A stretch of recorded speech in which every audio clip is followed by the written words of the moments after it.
Welcome to the one and only Team 2.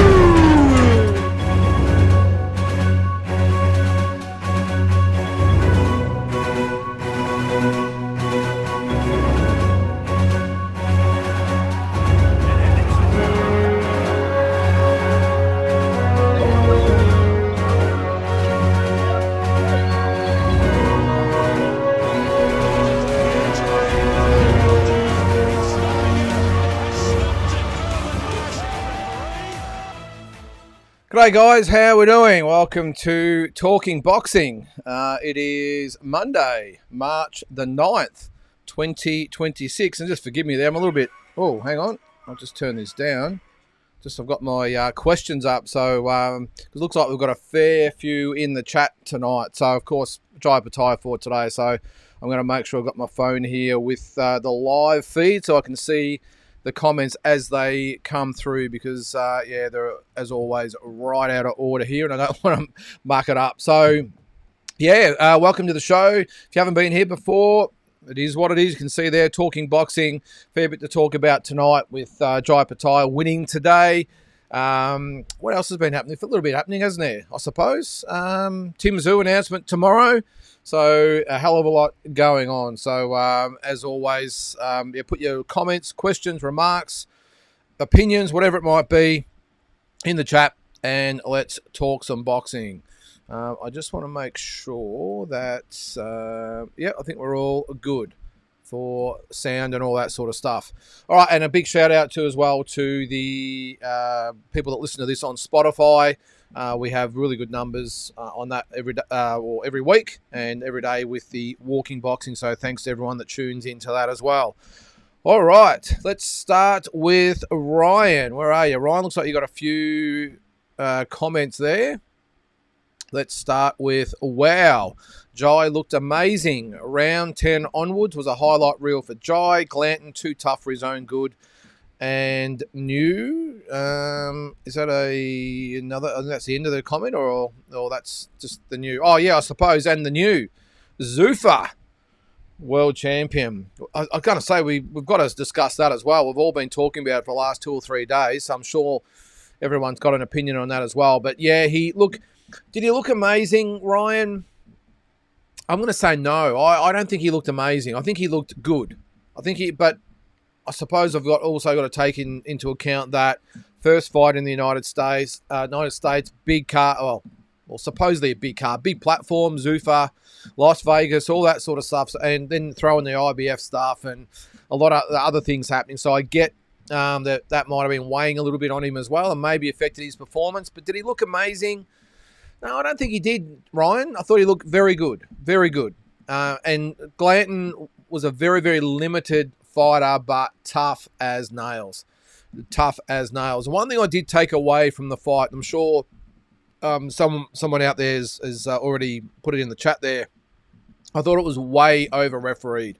That was probably the first thing that came to mind. I know that both guys were doing, sort of fouls. Jai was holding a bit. Glanton held a lot as well, but he also punched low, all the rest of it.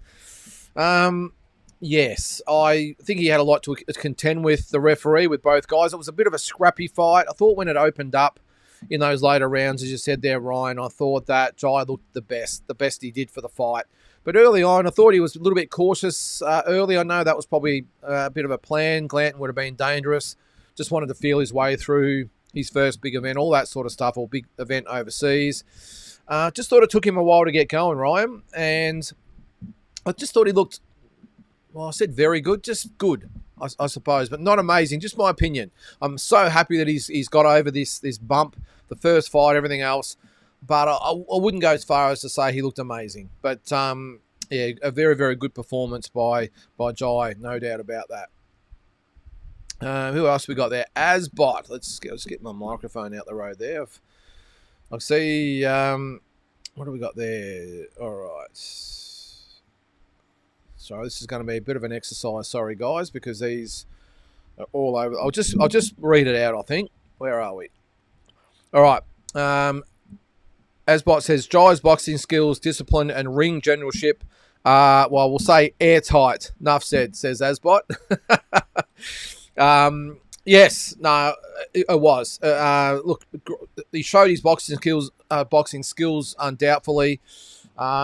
Discipline, yes, he was very disciplined. Ring generalship, yep, and defense was okay as well. I just thought he did get nailed a few times that maybe I would think he would look at it and say maybe he could work on a few things. I know he did say his corner was not overly impressed with the performance.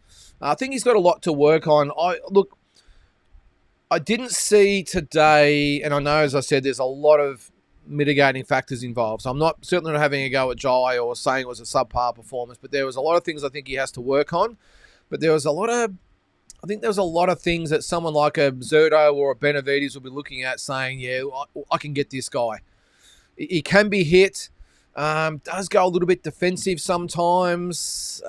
Has he got the power that we all think he has? I mean, I'm just putting it out there. It was a great performance. Don't get me wrong. I don't want to seem negative, but I'm certainly not going to buy into how great he looked, because I just think still looking at it, there were some things he needs to work on. But anyway, still a great performance by Jai. All right, Ryan. Where are you? The sanctioning bodies, was it? I did see there. Yep, the sanctioning bodies have shown their true colours. Dana doesn't even need to expose them. Yeah, what do you make of the sanctioning body fiasco? Now, we've all talked about it. If you didn't know, of course, I'll just quickly run over it. Jai and not so much Zuffa. I don't think they really gave a shit, to be honest. But Jai and Mick and everyone else associated with Tasman fighters were under the impression that it was going to be for the IBF belt. Not sure at any point they really seeked clarification. I don't know. Only Mick Francis can answer that. The IBF flew in. Well, they didn't fly in. The promoters flew in the IBF representative. He got his per diems, $200 apparently. Would you bother? $200. What's that, about a day's worth of food in Las Vegas? It's not much.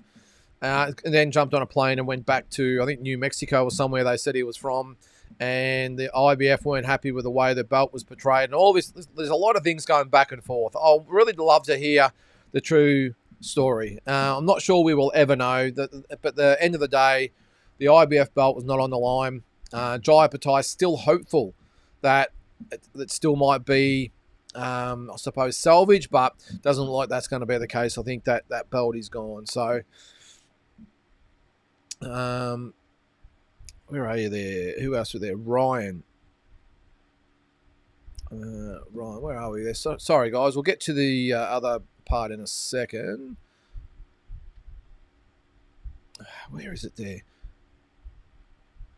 I think I'm just going to read off the screen here, guys, because this is really starting to piss me off. As I'm sure it's pissing you guys off as well. I'll just get rid of this comment here. All right. I'll read them out until we get to the end of them. All right. Still with Ryan. Jai was so happy after the fight. It brought a tear to my eye. Great job, Jai. You're an undisputed, regardless of these corrupt sanctioning bodies. There wouldn't be sanctioning bodies, and that's part one. Part two was, if it wasn't for the boxers/fighters, respect your fighters, for God's sake. Zuffa is greater. Go Jai. Wow, okay. It was hard not to get a little bit moved by Jai after the fight. They started singing some Samoan song up in the crowd, and he did get a little bit emotional. He got a little emotional also at the press conference. One thing, I know I shouldn't laugh about it, but one of the reporters, she sounded like Hispanic, or I'm assuming Mexican or something, and she was tearing up and getting emotional at the press conference. And Jai, you could see looking at her go, hey, love, you're not even Samoan. What are you getting all emotional about? Unless she was Samoan heritage or whatever it might have been. But she started to tear up and her voice was breaking. And I'm thinking, geez, what's going on here? And Jai was sort of looking at her a little bit, with a bit of an odd look on his face. But, yeah, he did get a little bit emotional. And, look, it's a big thing for him. And it would have been a massive week. And, look, to get through it unscathed, he would have obviously been still feeling it as far as the IBF goes. But just being in front of his supporters, I think it would have meant a lot to him. So, yeah, I'm not sure it would have brought a tear to my eye there, Ryan. But, it was Ryan. But, it was pretty emotional, wasn't it? All right, Asbot. All right. The win says more about Jai than early stoppage would have. Glanton outclassed, but Jai remains patient. Great to see him get the credit he deserves. Jai number one. Jai 1, IBF 0. Yeah. Well, I hope that's the case there, Asbot. I hope he does get one up on the IBF. Look. End of the day, I don't know. I think. Look, obviously, Jai and his team have to take some responsibility as far as the IBF goes. They do. But more so, I think Zuffa have to take some of this as well. I mean, I know they wouldn't have given a shit and maybe didn't follow up. Maybe they told Jai they were going to follow up. I don't know. But I think there's a bit of blame all around. I think the IBF have been pretty petty about the whole thing, especially if it comes down to how the belt was presented and all that sort of stuff. As I said, Mick and Jai should have probably done their due diligence, and Zuffa probably should have followed up and at least made some inquiries and put things in place. But I think it's very, very obvious that they don't care less about the sanctioning bodies. Dana White said as much after the fight. He was pretty fired up today too, wasn't he, Dana White? He was pretty scathing on other promoters. He sort of doubled down on the fighting babies, pretty scathing on the IBF, of course, and the industry as a whole. He just said, geez, I didn't realise how bad this industry was until we got here. Now, I don't think they're anywhere near being the saviour of boxing, but I tell you what, they're on the way, aren't they? All right, Glenn, what do you got here, mate? I needed my wife to show me how to navigate to Paramount Plus, but she was out at bingo and returned during the 12th round. However, I found Claymore Rain. Great commentary. Okay, I don't know who that is. What's his name? Claymore Rain. I don't know who that is there, Glenn. But I'm glad you enjoyed the show, mate. I had to switch to mobile data because I had the Wi-Fi on and I had it on my TV. It would not work.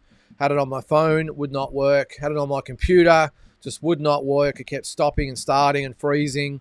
So I just had to put it on my phone, and I just cut out the whole Wi-Fi thing and just put it on my mobile data, and away she went. I'll put that comment up there. So thanks for tuning in there too, Glenn. And I'll have to look up Claymore Rain. I've got no idea. Did he do a live watch along, Glenn? I didn't even think of doing that, by the way. I probably should have. All right, here he is making his appearance. Old mate Big J. What do you got there, mate? I'll try and get your comments in order. Hey, mate, firstly, happy birthday to the great man, Danny Green. Okay, the former champion turns 53 today. There you go. I wasn't aware of that. Happy birthday, Greenie. Also on Wednesday, we celebrate the 44th anniversary of the International Day of your old mate, Big J. Well, happy birthday for Wednesday, Big J. Hope you celebrated up there in sunny Queensland now. Was it a public holiday there today? I don't think it was it? I think it was only here in Victoria. Still with Big J. Can't agree with Jai complaining about the IBF stripping him. He knew the risks of fighting with Zuffa.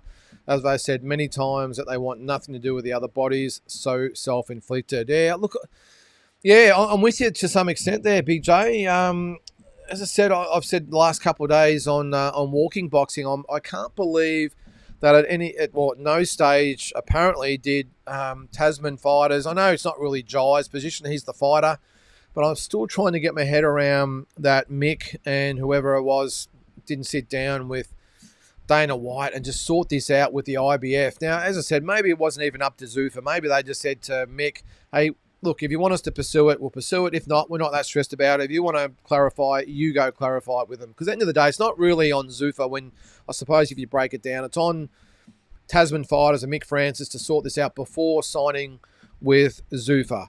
And you're right, if the risks were there, but by all accounts, they obviously haven't had a sit down with the IBF, old mate, or Big J, because they would have known where they stood. So, and you're right, no use complaining now. You sort of knew that this, I'm assuming you knew that this might happen. So, I'm not sure he was, well, was he complaining? I think he sort of took it on the chin, Big J, and just hoped that they might be able to resolve the issue. Not that it looks like it's going to happen, but I'm with you as far as there's no use complaining or whinging or whatever, or crying, whatever it might be about it, because I think they would have had an inkling that this could possibly happen, no matter how many assurances that Zuffa gave them, until the IBF really just said, look, no, it's okay. We'll go along with it. We'll sanction the fights as long as the sanctioning fees are paid and you comply with our rules and regulations and voluntary and mandatory defences, then we're cool.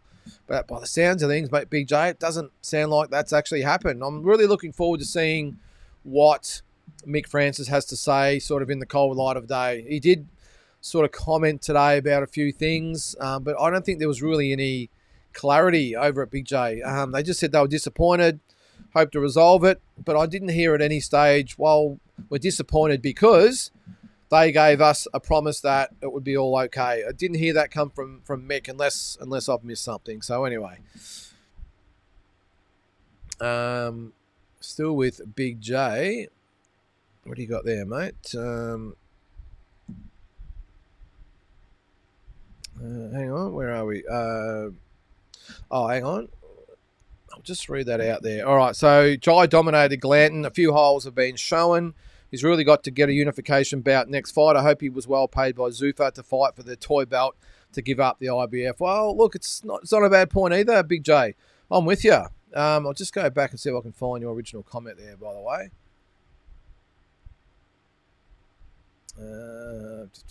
All right, there it is there. Almost to the end here, guys, so we'll move on once I get out of these first few comments.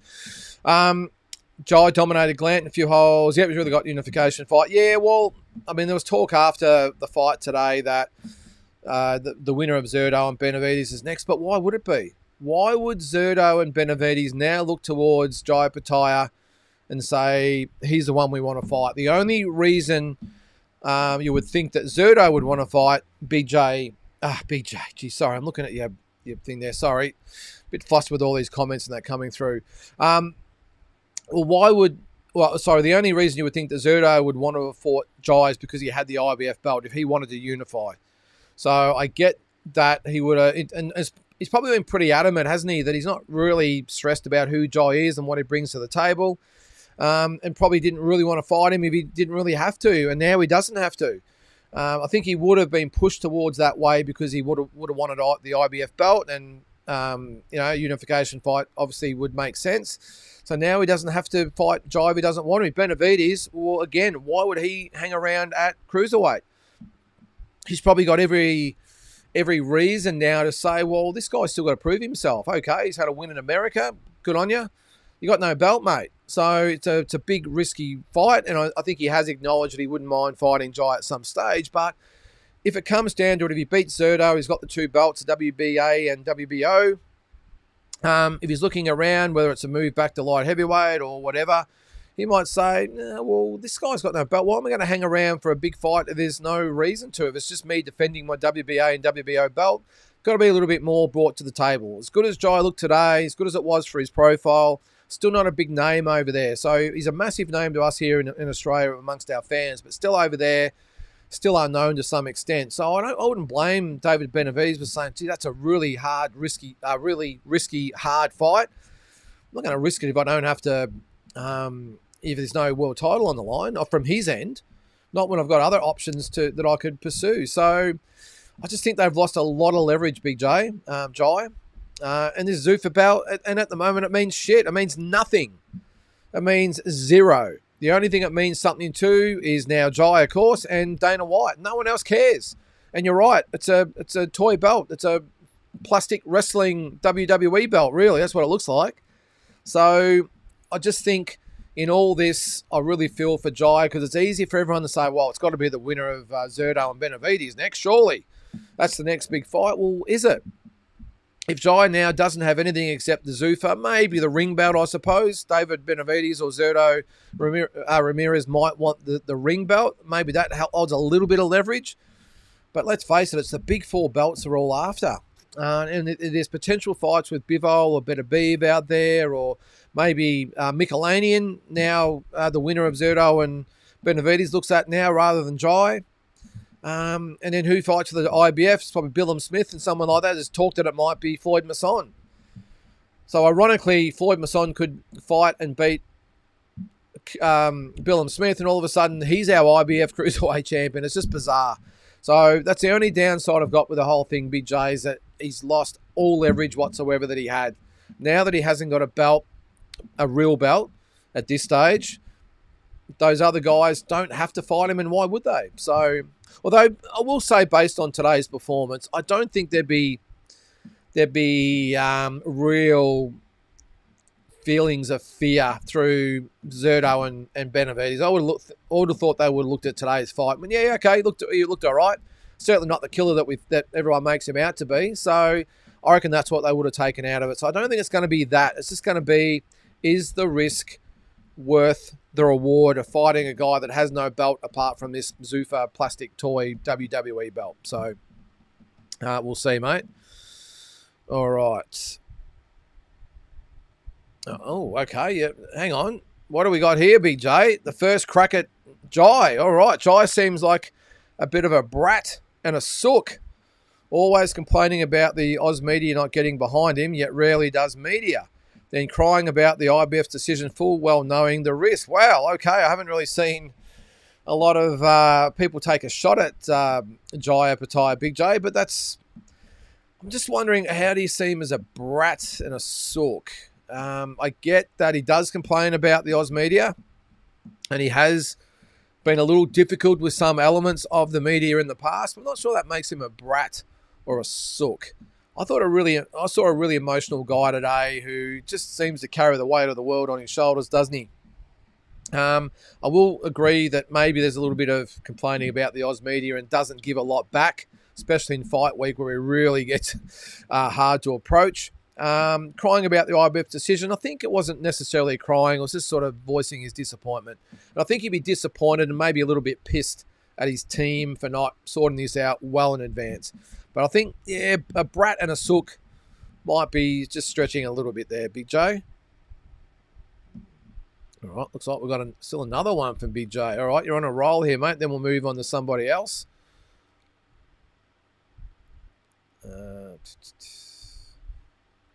Where are we?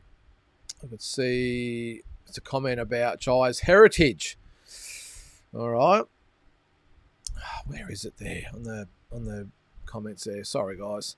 Almost to the end of them. All right. And ramming his Samoan heritage down our throats, despite only his dad being Samoan and being born and bred in Australia. Just rubs me up the wrong way at times. Yeah, look, I can see that, Big J. Look, I will admit it does get frustrating to me that fighters like Jai, they're probably 75% to 25% in which way they represent. So 75% for his Samoan heritage and only 25% for his Australian heritage. That sort of looks like it to me. But you're right.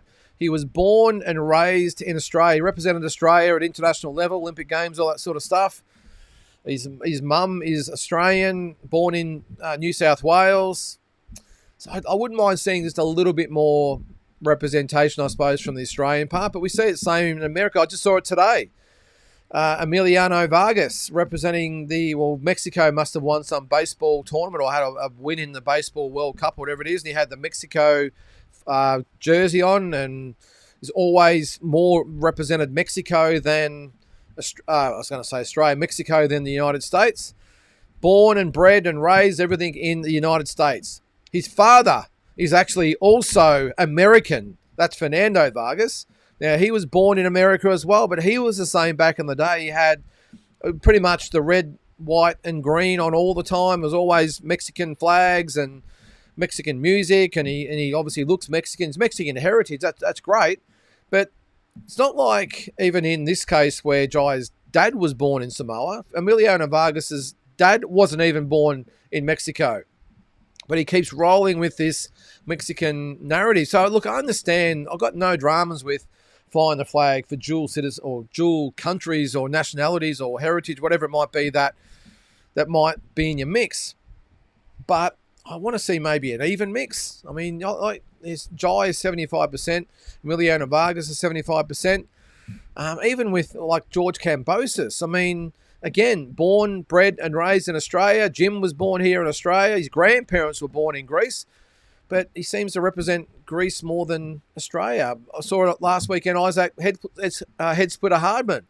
Suddenly he's Irish. Suddenly he's got the Irish flags and everything else. I didn't know he was Irish, born and bred in Australia. Anyway, look, each to their own. But I wouldn't mind seeing a little bit more of equal representation, Big J, and not all just one way. Because I don't know about you, well, I'm assuming you are, judging by your comments. Hey, I'm all in for Australia. And we've all got sort of heritage that goes back a long way. But I must admit, I won't say I'm as bent out of shape as what you are, but I just wouldn't mind seeing a little bit more our way, the Australian way. And I'm sure the American fans would feel the same about Emiliano Vargas being a third generation sort of Mexican heritage, but he represents Mexico more than America. Anyway, I don't know. I'm sure they've got their reasons anyway. All right. We'll move on. I'm sure the comments will come flooding about that one.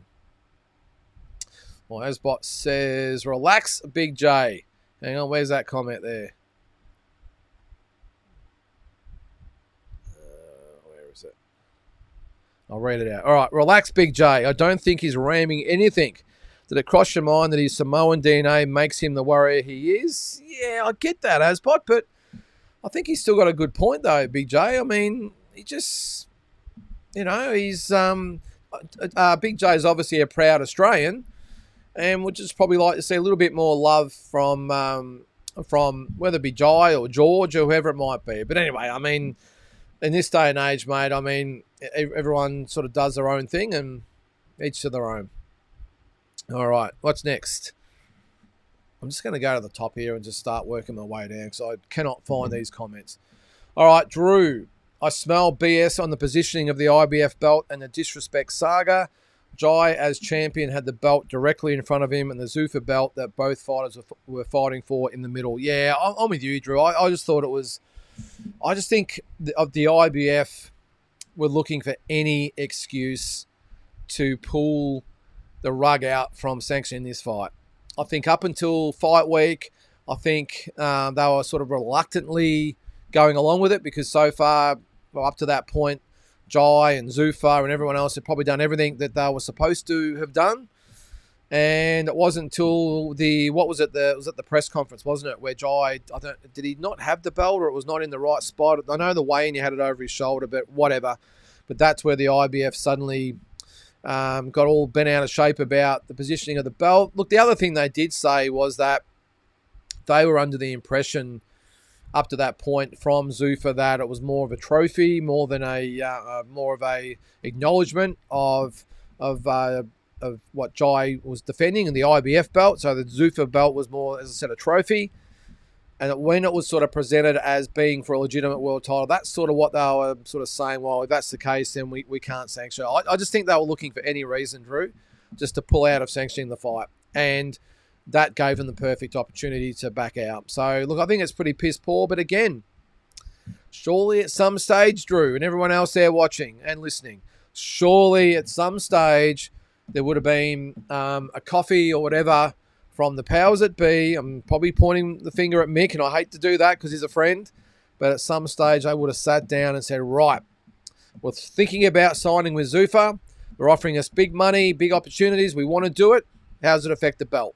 And if the IBF had said, well, look, we can't guarantee that we're going to back you and sanction it, then they could have went, oh, all right, well, this is a risk we're going to run, or no, we're out. But to sort of go through the whole thing and then sort of throw the hands in the air and so why? I'm not sure that they're in a position to do that, considering that this was always on the cards. All right. Still with Drew, Big J mentioned about Jai already knowing the risk of signing with Zuffa and getting stripped, but the fact that the IBF collected a sanctioning fee tells me he did his due diligence. Well, I didn't mention that, Drew. Exactly.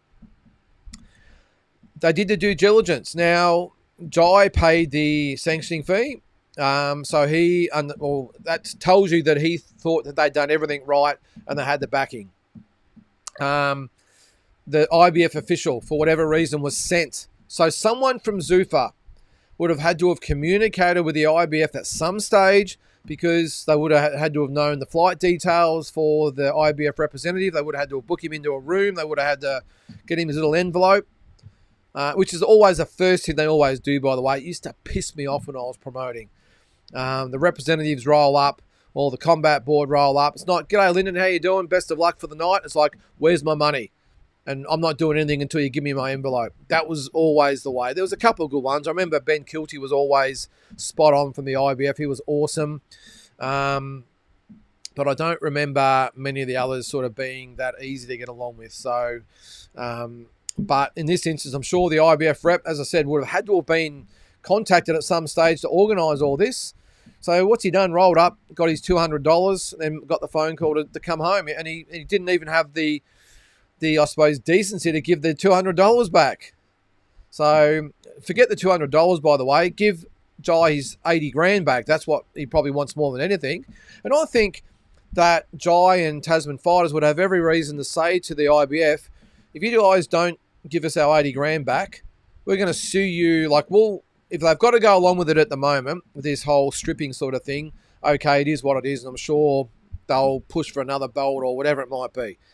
But if they keep the 80 grand, that's grounds for Jai and Mick Francis to sue them and say, all right, you've taken our sanctioning fee money. Now we want you to officially recognise the belt. If you don't give us our money back, we'll take it that this fight was officially sanctioned. We want it counted as an official defence, and away we go. So I wonder what the odds of having it back. Surely the IBF give the money back, surely. Anyway. Drew, you say the same thing there. The fact that the IBF collected a sanctioning fee from Jai and then stripped him was despicable. If the IBF is willing to collect the fee, they should be willing to sanction the fight. End of story. 100% agree there, Drew. After the fee was collected by the IBF, I'm not willing to hear any other argument whatsoever in their defence. Jai still should have that belt. Yeah, as I said, Drew, the minute that the IBF received the 80 grand and didn't ring Jai or whoever, Mick Francis, whoever it was, straight away and said, look, we've got your money. We're not sanctioning the fight. The money will be back in your account on Monday. Click. That's all I had to say. So I'm assuming it will be a return, but if it doesn't, then 100% that Team Opataya should treat this as them accepting the I'll spit that out. Accepting the money constitutes them sanctioning the fight. It's like, sort of liken it to, say if someone does a bit of work for you or something like that, and you pay them and they acknowledge the money, and I'm just trying to use that as an example. If someone does something for you and you pay them and they accept the money, that is an acknowledgement of job done, happy days, and we move on. No arguments. And in this case, if the IBF do the same, I think I got that right. If the IBF do that and keep the money, then that's an acknowledgement that they accept the terms and it should be sanctioned. Jeez. It was bad enough this morning. Someone said, did you have a hard night? I reckon I have. It's been a busy few days, so apologies if I'm not making sense. All right. Through the good, the bad and the ugly of this week, I really hope this week gives Jai more media publicity in Australia, because it certainly seems to have in the US. Wow. 100% it did, Drew, like all over the major news sites, including was it Boxing Scene and The Ring and all the major sites out there. Jai, especially The Ring, that's the main one, of course. Jai had multiple stories in there throughout the week, some good, some bad, and like you say there, some ugly. But he was mainstream. He really went mainstream during the week, and I think it's been fantastic in Australia. I'm just going to have a quick look right now as we speak there. Actually, I've just covered my screen there. I'll put the thing over there. Have a quick look and see what exactly... Hang on, what have I done there? Jeez, Lynden. There we go. I'm going to have a quick look and see if there's been anything written in our major newspaper, the Herald Sun. All right, yes, we have stories. Aussie star stuns US, leaves jaws on the floor. So that was written by Brendan Bradford. And then we've got another one. Opataya makes world title history despite brutal low blows. All right, so he's had a couple of stories after the fight today. I'm sure it's going to be the same all over Australia. But, yeah, look, I think it would have done him wonders, Drew. I'm not so sure it'll help the profile in Australia, if I'm being honest. I think if Jai hadn't have sort of cut through by now, he's just not going to, and I think he realises that, which is probably one of the reasons he said, well, screw Australia, I'm heading overseas. And now he's going to be a star over there. So, but he needs to capitalise on it. And as I said before, I just worry that going forward without that IBF belt, it's going to be hard to maintain that momentum for Undisputed. Zuf will keep putting him on cards, and he'll become no doubt a big name over there. But, geez, if he's only got the Zuffa belt, who does he fight for the Zuffa belt, by the way? So all the main contenders in that division are either already got world title belts or about to fight for world title belts. And then you've got the guys who will fight for Jai's vacant belt. No one else really in that division is going to be worth fighting. So, yeah, some interesting times over the next few weeks, I would think. If Jai is to potentially get the unification fights he wants, it will come through Turkey to pay his desired opponents big money, because I don't think the ring and Zuffa belts are a strong bargaining chip. The ring to some extent, Drew, but only just. The Zuffa means absolutely nothing to most fighters out there at the moment. And you even get the impression that Jai looked a little bit embarrassed having the Zuffa belt around his waist. He still had the IBF belt there, which I thought was a great move by Jai, to be honest. He could have easily spat the Chewy and just left the IBF belt out and said, well, if you're going to behave like that, then get stuffed. I'm not going to put your belt on. But I think this would give him, maybe it was his team saying, hey, Jai, put the IBF belt on, because tomorrow I'm going to be making a call to the IBF boys and say, hey, look, we've done everything. We had the belt on display during the week. We promoted it as an IBF title fight. We did the rehydration clause the following day. We've had the belt on after the fight. We've paid the sanctioning fees. What else do you want us to do? So maybe it was a bit of a ploy from Team Opataya just to give themselves a little bit of ammunition for Mick Francis to give him a call tomorrow and say, hey, guys, look what we've done for you. We haven't done anything out of the ordinary. So can we just maybe, or can you give us the benefit of the doubt this time? Let us keep our IBF belt. Who's the number one challenger at the moment? Is it Billum Smith or someone else? I was just going to say maybe they could say, hang on, where is it? He's still champion on boxing scene rankings, by the way. Chris Billum Smith. They can say, all right, well, we're going to fight Chris Billum Smith within 4 months. Does that keep everyone happy? And the IBF, you would think, when they've got one of the best champions in the sport with their IBF belt, who wears it very, very proudly, by the way, unlike these other champions in a lot of divisions, just turf the belts like they're nothing. Jai really appreciates and cherishes that IBF belt. And they've got someone like him that really care for the belt and appreciate having it, and they're treating him like the way they are. So I would hope that someone would say, look at this guy, really flying the flag for the IBF, trying to do the right thing. Maybe we'll just swallow our pride on this one, cut him a break, leave him as champion, just get him to fight Billum Smith within 4 to 5 months, and then we'll move on and just let him know in future, if he doesn't tick certain boxes or abide by certain protocols, that he will be stripped. Because obviously by all the actions during the lead up to this fight, they have done everything asked of them, and they've been under the impression that the IBF belt is at stake, and they've done nothing wrong. So anyway, what's the other point of your question there, mate? If he wants the unification fights, it will come through Turkey. Well, maybe that's his salvation, Drew. Maybe Turkey Al Sheikh will maybe cut Jai a bit of a break and maybe feel for him and say, this is bullshit.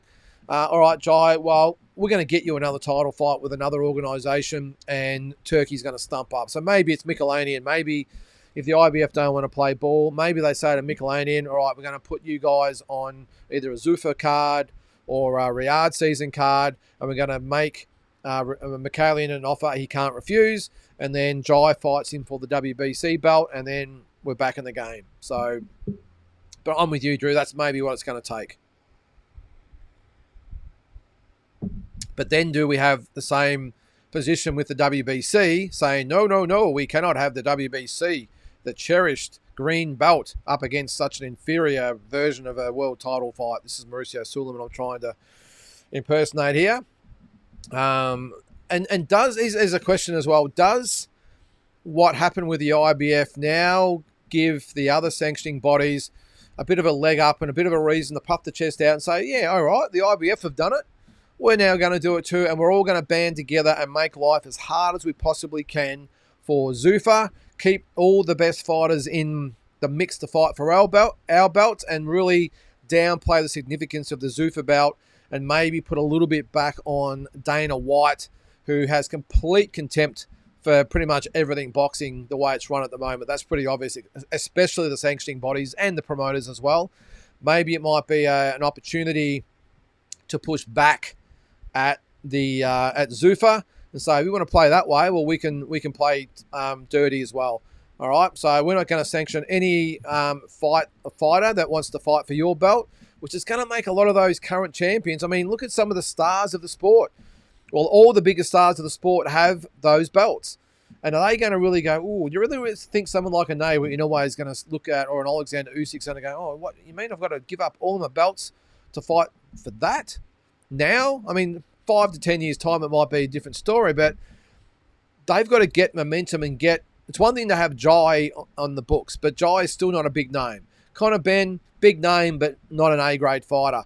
So they're going to have to land themselves a big fish, and let's just say it's an Usyk or one of those types of guys who says, or maybe it's a Canelo maybe, who says, you know what, screw all the sanctioning, the current sanctioning belts. I'm just speaking maybe of Usyk here. He says, I'm going to give up all those belts. I'm going to take the Godfather offer from Zuffa and Turkey, and I'm going to fight for the Zuffa belt and proudly display the belt, and that would give Zuffa a massive leg up, because I've just got a feeling with what happened today or this week that it's going to make a lot of current fighters with those existing belts say, you know what, I'm not going to do it. I'm not going to do it, not at the moment, because I'm not going to give up my legitimate belt for this pretend belt at the moment. So lots to play out there. And Turkey, I think, will have a big bearing on what direction it goes. If he decides to get right behind the Zuffa belt and starts throwing out money that the other promoters can't match and gets them over and gets, you know, half a dozen. Let's say you got Usyk and Inoue. Who else we got? Benavides, these types of guys, all the Zuffa belt around their waist. That's the only way it gets legitimate. And unless they do that, it's going to be sort of stuck in the mud a little bit, isn't it? So, all right, we'll move on. I was very skeptical with Jai signing to Zuffa, says Drew, in the first place, and it still might be a bad move. But in observing the IBF's actions, I now believe Jai's team covered all bases in unification talks. Yep. Yeah, I must admit, Drew, I was probably a little bit the other way. I wasn't skeptical with Jai signing with Zuffa. I thought it was a great decision at the time, especially when he said that, of course, that his title will be able to be on the line, because he's sort of stuck here in Australia. Eddie Hearn obviously not doing a lot for Jai. Mick Francis and Tasman fighters could only really do so much with limited resources here in Australia. Eddie Hearn was supposed to be the big dog to take them out into the world and get them clout. Obviously didn't deliver. And when Zuffa came around, giving him an opportunity to fight for the first ever belt, Dana White behind it, Turki Al-Sheikh behind it, and Jai going over to the big smoke to make his mark, I thought it was the perfect move. If it wasn't for, and I must admit, if it wasn't for Jai making so much noise about wanting to be undisputed, I just thought it was a no-brainer. I did have doubts that what happened this week might happen, but they all seemed pretty confident. But if it hadn't been for Jai wanting so desperately for the undisputed titles, I just would have thought, oh, well, mate, just give up your belt. Who cares? It's only one belt. Move on. You've got the Zuffa belt, and if the money's right and the fight's big enough, then you can move on to the other guys. But, yeah, it's all obviously gone pear-shaped, hasn't it? So, what do you got there? I now believe Jai's team covered all the bases. Well, it looks like that on the surface, Drew, but we still don't know for a fact. I want to see a follow-up interview with Mick Francis and have him clarify. I want someone to ask Mick, did you sit down with the IBF before you signed with Zuffa and clarify all this and get it signed off on? Now, if he says, yes, we sat down and we relayed our concerns about the whole thing and what it would mean, the IBF would have known of Dana White's comments, that if Mick says, look, we sat down with the IBF, they knew about Dana, they knew about what he wanted to do going forward, where do we stand? And they said, it's all right, boys, we've got you, there will be no issues, then that's one side of the story. But if he says, well, no, we didn't actually get it in writing or clarify it with anybody, we just assumed, and we had assurances from Zuffa that it would be all okay, you've got to wonder about due diligence then, don't you? So Mick Francis has got to answer some questions by the sounds of things. All right, this is where we got to before, I think. I'll just go past all this. Sean, if Chris Billum Duck gets his hands on the IBF belt, he will never give Jai a shot after avoiding him for about 4 years. I'm with you there, Sean. And he's in line for it. Well, the number one challenger is Billum Smith. Number 2 is Matus Masternak. Number 5 is David Nyika. The first 2 ratings aren't or vacant, by the way. Or it says not here, not rated, whatever. So the first available contenders are Billum Smith, Masternak, Nyika, and then Floyd Masson. Geez, wouldn't it be ironic if David Nyika and Floyd Masson fought for the vacant IBF belt? Jeez. I don't think it'll happen. I think now that Jai's out of the picture, well, seemingly out of the picture, that Chris Billum Smith will be probably on the phone today pushing for a shot at the IBF belt, especially if he has to fight Masternak, Nyika, or Masson. You would probably think. I think he would back himself against those, and I'd probably back him too, to be honest. Masternak would be a tough fight, though. And I suppose Nyika would give him some issues. Not so much Masson, but he always turns up to fight, doesn't he, Floyd Masson? So, yeah, I wouldn't be happy about it either, Sean. But anyway. All right, Hearns. No wonder Aussie press does not get behind Jai. Great fighter, but very hard to like. Wow, a second negative remark about Jai. Yeah, look, as I said, Hearns, before, I mean, he doesn't make it easy for the Aussie press, especially in fight week, and they all get a little bit sort of weary of him, don't they? I think sometimes, apart from probably Nick Noonan, who doesn't really care, he gets up there, and maybe Jay McAllister. They're probably the only ones that don't really care if Jai's in the mood or not. They stick the microphone in his face and ask him the hard questions, which is great. But I wouldn't probably blame a lot of the press by saying, you know what, looks, I'm not going to be sworn at or give an attitude by this guy. We just won't cover it. I don't know. But it might be a reason, Hearns. Yeah. But he's a great fighter, but he can be a little bit difficult sometimes. I don't think he tries to be difficult. You got to put yourself in his position as well. It's fight week. He obviously hates having the microphones in front of his face at the best of times. And then to have it in a week where you're trying to taper off, you're trying to make weight, trying to get your head in the game, and you've got 20 requests for interviews, you can understand he gets a little bit sort of salty about the whole thing. But at the end of the day, it happens to every elite fighter, and they all go through with it. So he has to do the same, doesn't he? I thought this week he was actually okay. I thought he was pretty good. Hearn says, I remember when he was interviewed by an English sports program, they asked him 3 times to stop swearing. In the end, they just cut him off. He's just a giant bogan. Wow. All right, going a step further. Yeah, look, I understand about the swearing thing, Hearns. I would think that, and I'm not sure whether he has, that maybe Mick Francis would say to Jai, like, mate, for Christ's sake, can you just watch the language? It's okay to say what you want to say, but mate, these news outlets are going to stop having you on if you don't stop the swearing. And he doesn't sort of say it in a derogative way, does he? He just sort of says it as part of his conversation. And I understand after the fights, a lot of the fighters get excited and let a few F-bombs goes, but I would think in the lead up that there might be a word to say, maybe it's his dad even, to say, hey, Jai, mate, just make sure you stop the swearing, because if you don't, a lot of these sort of mainstream TV networks aren't going to have you on. Wouldn't go so far to call him a bogan, Hearns. He's just a guy who tells it the way it is. But Asbot says, agree, if it's been paid, that's a sanctioning fee. Then either sanction it or return the fee. Yes, agreed. All right, there is Richard in the chat. Jai Patai's post-fight press conference was one of the best that he's done. I honestly believe his performance wasn't as clinical as he wanted due to outside noise and decisions. Yeah, I'm with you there, Richard. I thought he spoke really well, considering the press conference would have been probably the biggest he's ever been in front of, maybe the Riyadh season cards. I'm with you, though. I didn't think it was his best performance. I thought it was clinical. Hang on, what do you say there? It wasn't as clinical as he wanted. Yeah, I'd agree with that. But it would have been a lot of different reasons for that, and I think the events of the week would have had to have had a sort of subliminal effect on him, you would think. All right. Richard says, Jai, I'm guessing, knew the risk about signing with Zuffa and not expected conflict. Otherwise, his team stuffed up. Well, that's what I said, Richard. If they did sit down with the IBF and they gave him the all clear, well, they're quite right. So, well, please explain, what have we done wrong? And if they didn't sit down with the IBF, I said about this morning on Walking Boxing, and because a lot of people commented on about it online, that we thought Team Zoo's management left a little bit to be desired, according to a lot of people.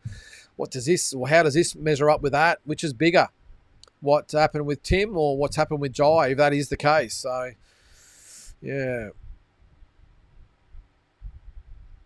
All right. Eminem, Matteo Tapia hinted at news coming soon, keen for his return. Well, he hasn't fought for a long time, has he? It must be well over a year, Eminem. Where is it? Have a quick look at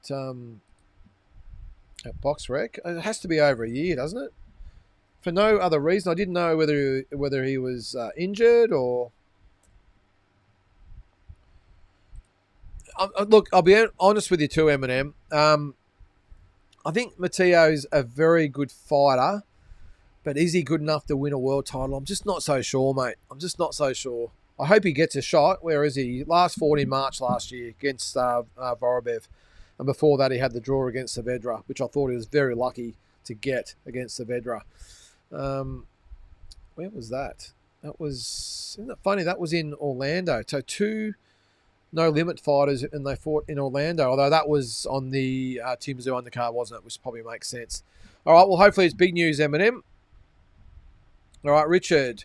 Say what you want about Zuffa, but they have put the rocket on him with publicity. He's a monster cruiserweight and deserves worldwide respect, and especially in Australia. Yes, agreed, Richard. Will it put the rocket on him with publicity in the States, especially, Richard? But I'm only being honest. I don't think it'll make one bit of difference here in Australia, mate. Unless you're a fight fan here in Australia, though, who would already obviously know who Jai is. I just don't think there's been enough back here, mate. I really don't. I think apart from today's articles that went in, and there might have been one article I saw during the week as far as the IBF stuff goes.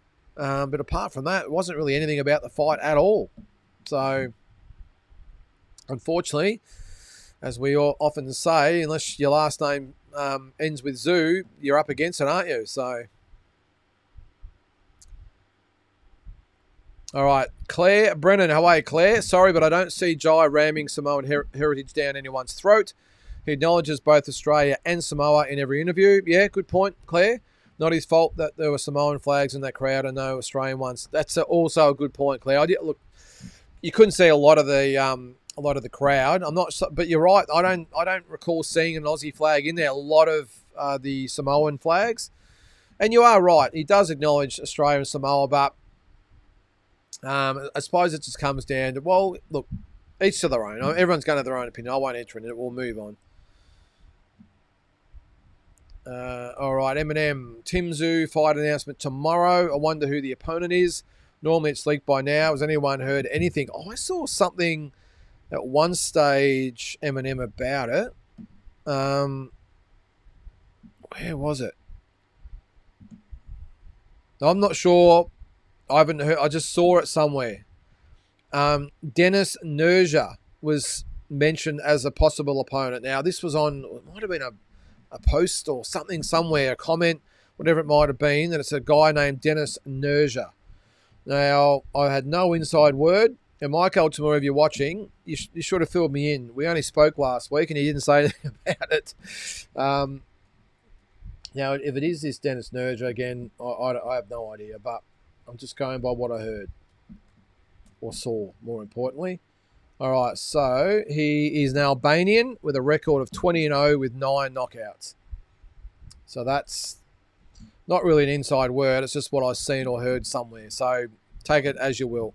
But that's what I heard. Dennis Nerja, Albanian. Eminem, good performance today by Jai against hard-head Galanton. Let's hope maybe the IBF doesn't strip Jai, as he did pay the sanctioning fee. Yep, we've been over that.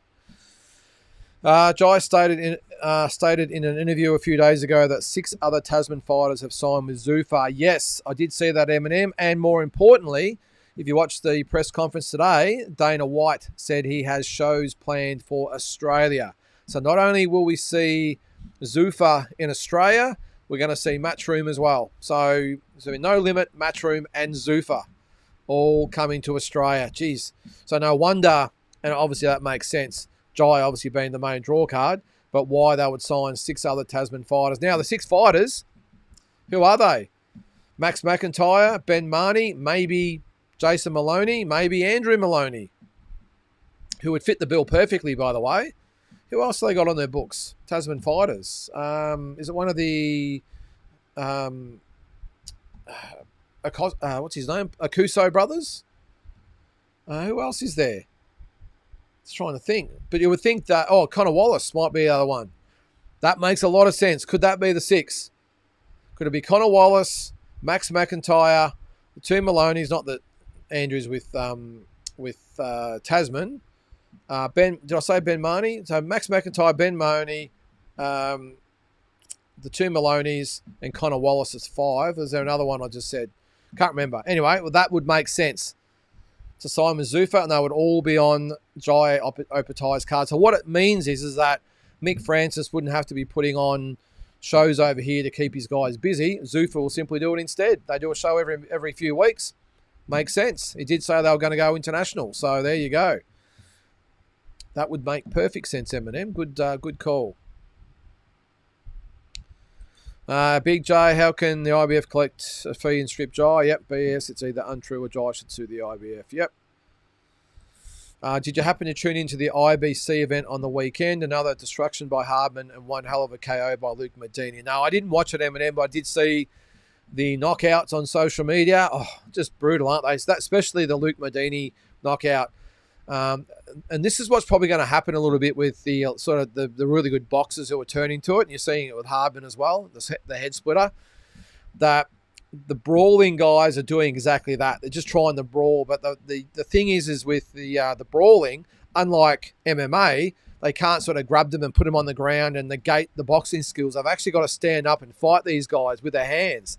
So I reckon you're going to see more highlight reel knockouts by boxers that go to IBC. 100%. Because as I said, unlike MMA, where they go to that and they're nullified a lot by the good MMA guys who know how to do judo and jiu-jitsu and all these sorts of things. Wrestling sort of negates the boxing side of things. Obviously, they don't have to worry about that with the brawling because that's exactly what it is. You can't do any of that sort of stuff. You've got to fight with your hands. And that Luke Medini one where he went to the body, set him up, and then come over the top. So with that left hand, just boom, just set him up beautifully. Talk about setting a trap. Left to the body and then went like he was going to go to the body and then come straight over the top end of that for his opponent. And Hardman, who's even a bigger puncher than Modini, he's just a brute in there. And he looks like, I'm not sure what he fights at there, Eminem. He does look like he's a lot heavier, Hardman, than what he fought at in boxing. Looks like he's gone back up to even light heavyweight. Might even be heavier. Well, look at him. Certainly not a middleweight anyway. G'day to you, Adam. Welcome to the show there, mate. Paul, how are you there, mate? Loved Jai's post-fight interview, showing emotion and how much he does it for his family. Yeah, he's definitely a family-orientated guy, Paul. No doubt about that. Fredo for life says lackluster performance from Jai. Glanton is a bum. Okay, flat out, and I don't care if it bothers people. He's a terrible fighter. Jai getting a point deduction on top of it. Just overall DC performance. Yeah, look, as I said at the start, Fredo, I thought it was just a good performance from Jai without being amazing or spectacular. But again, first fight in Vegas, all the bright lights, all the pressure of what's happened during fight week. Would have been a little bit nervous about the whole thing. So I'll give him a bit of a break. But I don't think it rates as one of his better performances. I will agree, I don't think Glanton's a great fighter. Very, very one-dimensional. He's tough. He likes to bang in close, but he didn't really offer a lot, did he?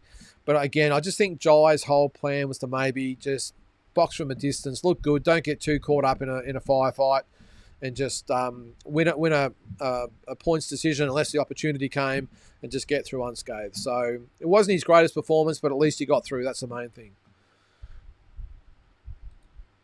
Shadow Boxer, never been a Dana White fan, but him ripping on the sanctioning bodies and calling them all a bunch of morons had me cracking up. It was an entertaining one, wasn't it? That said, the bodies do have all the history connected to their belts, yeah.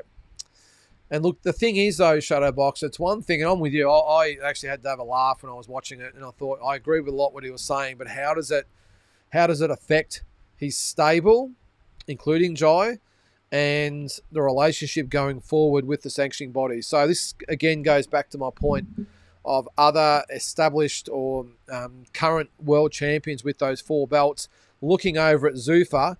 They're looking over there saying, I don't see much future in here as far as all getting along.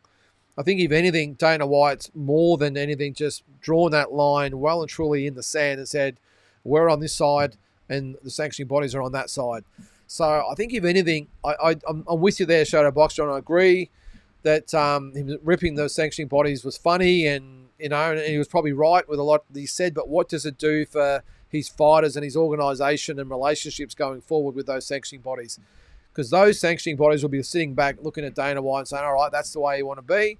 Then we're going to do everything we possibly can to keep our champions intact the way they are and not going over to Zuffa. And under no circumstance, and all they've really got to do is say, under no circumstances are we going to sanction a fight with our champions and the Zuffa champions. Because at the moment, in its infancy, it's keeping the regular belt now or established belt now means a lot more than stepping over and over the fence and fighting for the Zuffa belt. So.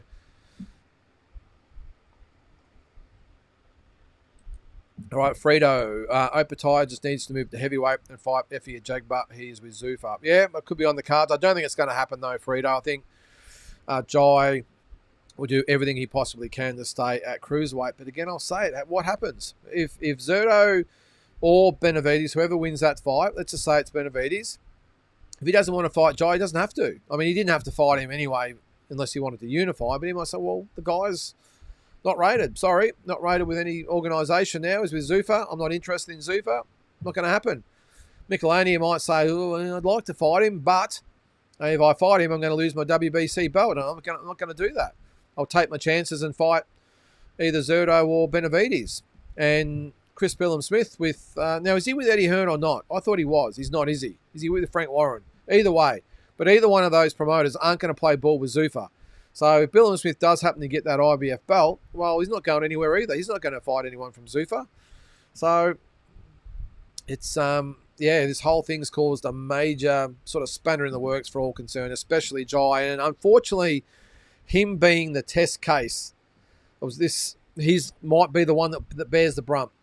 We might be sitting here in a year's time.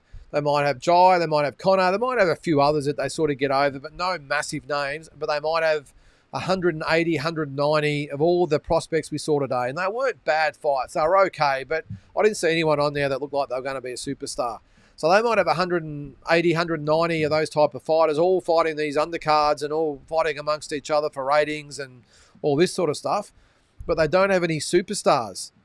So they might have the 200 fighters, but only Jai and Connor and... Jai, Connor Ben and maybe one or two others. And who else? If that's the case, it's just going to be in first gear, the whole Zuffa thing. They might be doing 12 shows a year and Dana White's still pumping banging the desk and putting it up Oscar and Eddie and all the sanctioning bodies, but they might have 195 no-names. So there's a lot of work to be done with them. I like their style. I like the way they're going about it. But it means nothing about how much they stick it up the sanctioning bodies and how many fighters they've got if none of them have any relevance in the sport. And all the big fights are happening on Riyadh season cards and Oscar's cards and Eddie's cards and Frank Warren's cards are all amongst each other, working in with each other. Maybe there might be a bit of a ceasefire with Eddie and Oscar and Frank and everyone else, and they all work in together. Bob Arum Top Rank might sort of get back amongst it. You might have 4 organisations all working together. Maybe PBC enters the equation, and that's the way they fight back at Zuffa. That's what I'd be doing, especially if I was Eddie or Oscar, one of those guys. I would be definitely trying to have an alliance to keep all the champions intact and not go to Zuffa. So, and where does Turki Al-Sheikh lie in all this, by the way, as well? I know he has a lot of say in, or he has the say in everything, doesn't he? Now, as he works with Eddie, and he won't be working with Frank anymore. He has worked with Oscar in the past. So where does he lie in the whole situation? He's trying to get the Zuffa thing up and going, but on the same side, he's trying to work with other promoters as well. Who knows? But a lot to play out. Fredo says a Jagba will school Jai. Okay. Jai gets destroyed at heavyweight, says Big J. He neither has the chin or power to dominate at heavyweight. He hasn't even dominated at cruiserweight yet. Yeah, look, BJ, look, I've got to admit, after watching Jai today, as good as he was, I've got to agree with you that I'm not sure that heavyweight is going to be maybe a repeat of Holyfield or Usyk at the weight. The power doesn't seem to be really there against these more elite sort of guys, does it? Not that Glanton's really elite, he's just tough. So, yeah, I don't know. I'm a little bit with you to some extent there, Jai, old mate, about Jai. But chin, well, he has been rocked. Power, questionable. Yeah, no, you make a good point there, Big J, but I suppose time will tell. Vincent says to Frito, are you another Mexican hiding under your bed scared of Jai? Or did he steal your girlfriend? Time to move on. Yeah, he doesn't seem to be a big fan, does he, Vincent? Shadowboxer. I got to say, I got a tad emotional myself in Jai's post-fight press conference when he said, I broke my jaw for this belt, missed my grandma's funeral for this belt. Yeah, really good call, Shadowbox. And I would hope that maybe Mick Francis would maybe show the IBF officials that footage. And he's 100% right. He did give his all for the belt. He carried it with pride. As you said there, broke his jaw. I didn't know about his grandma's funeral until he mentioned it today as well. Gave up a hell of a lot.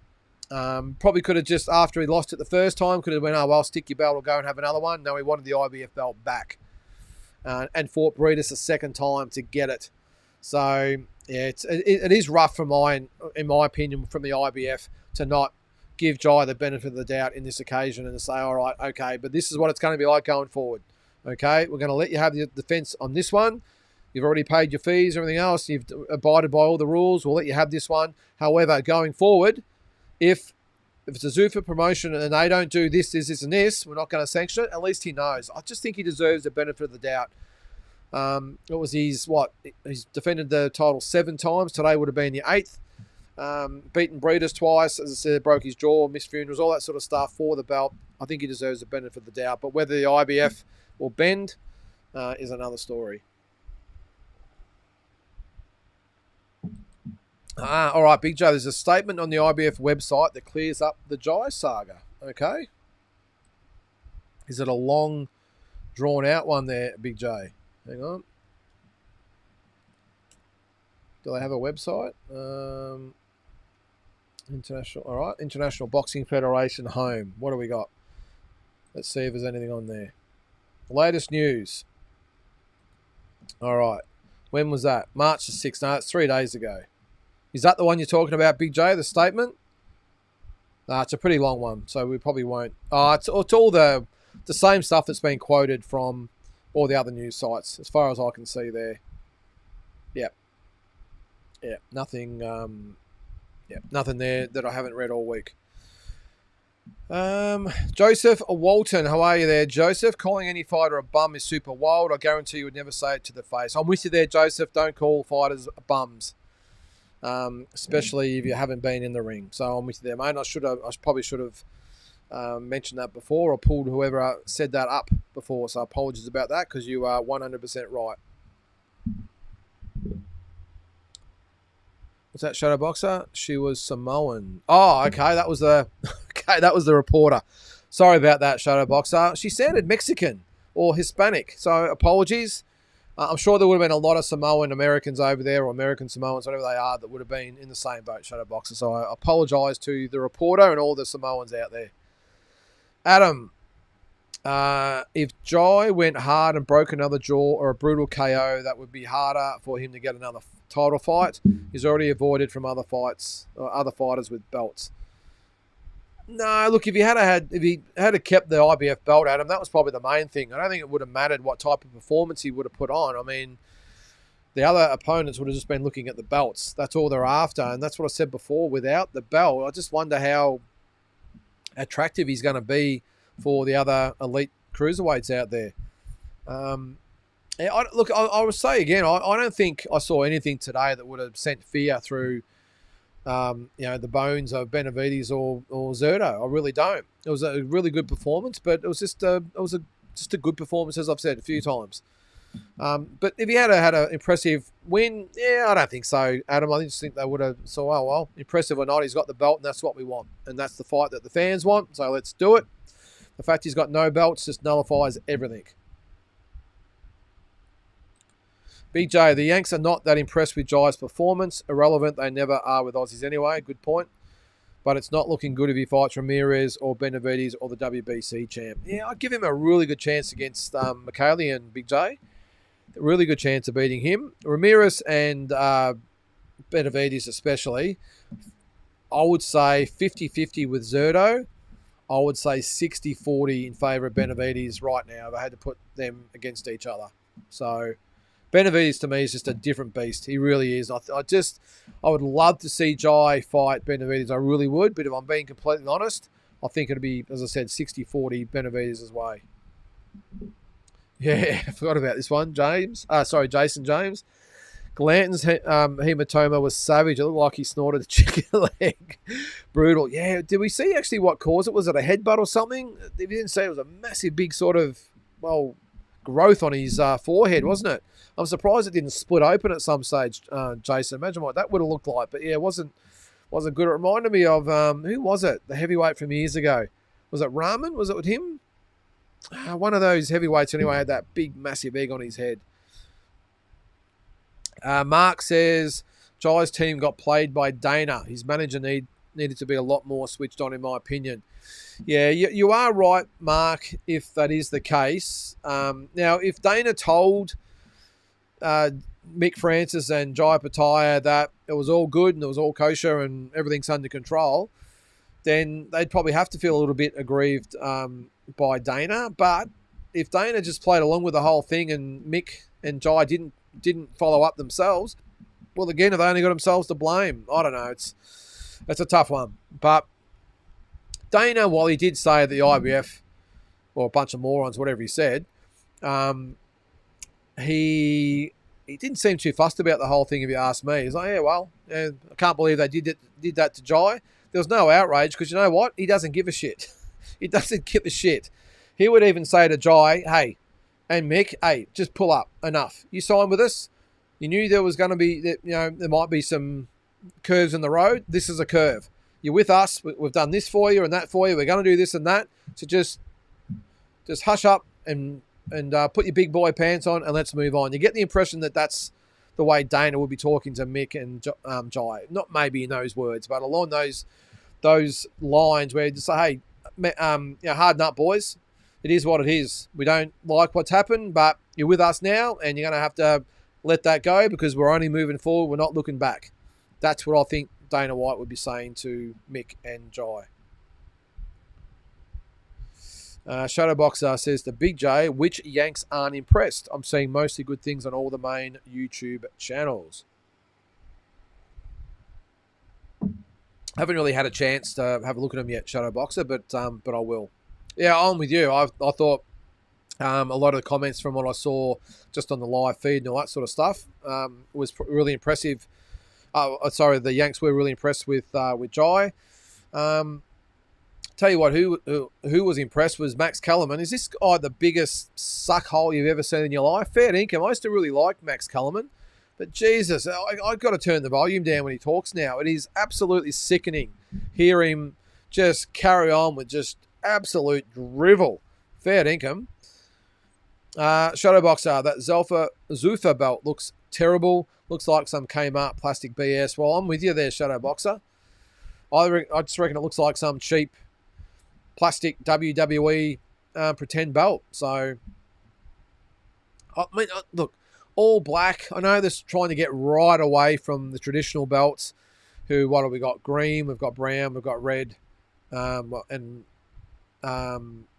it? WBC's green, WBA is sort of brown, black, I suppose, black and gold.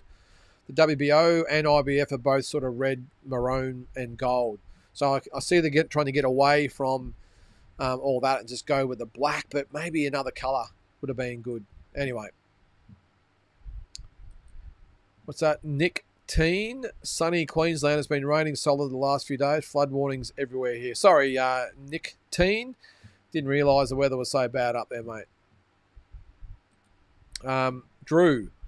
The biggest question for me is how Timo Pataia and Zuffa negotiate a future path in regards to possible unification fights, or will there be pushback from Zuffa?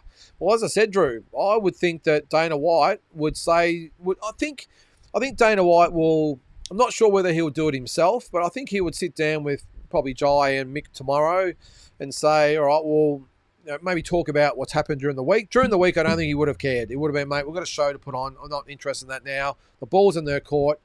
We've bought the guy in. He's at a hotel. He's got his per diems, and that's all we're going to do. We've done everything we can. What will be, will be. Well, sorry, what will be, or what has happened, whatever. So I think he'll probably have a debrief with Jai and Mick. But I think he would just say, well, it is what it is. But I don't think he would go out of his way to contact the IBF. Why would he? He's not interested in the belts. Jai and his team are interested in belts. Dana's only interested in the Zuffa belt, not any other belt. So I think he would say to Mick and Jai, hey, by all means, go and have a word to the IBF. We're out of it. You know, we're only worried about the Zuffa belt. You go right ahead.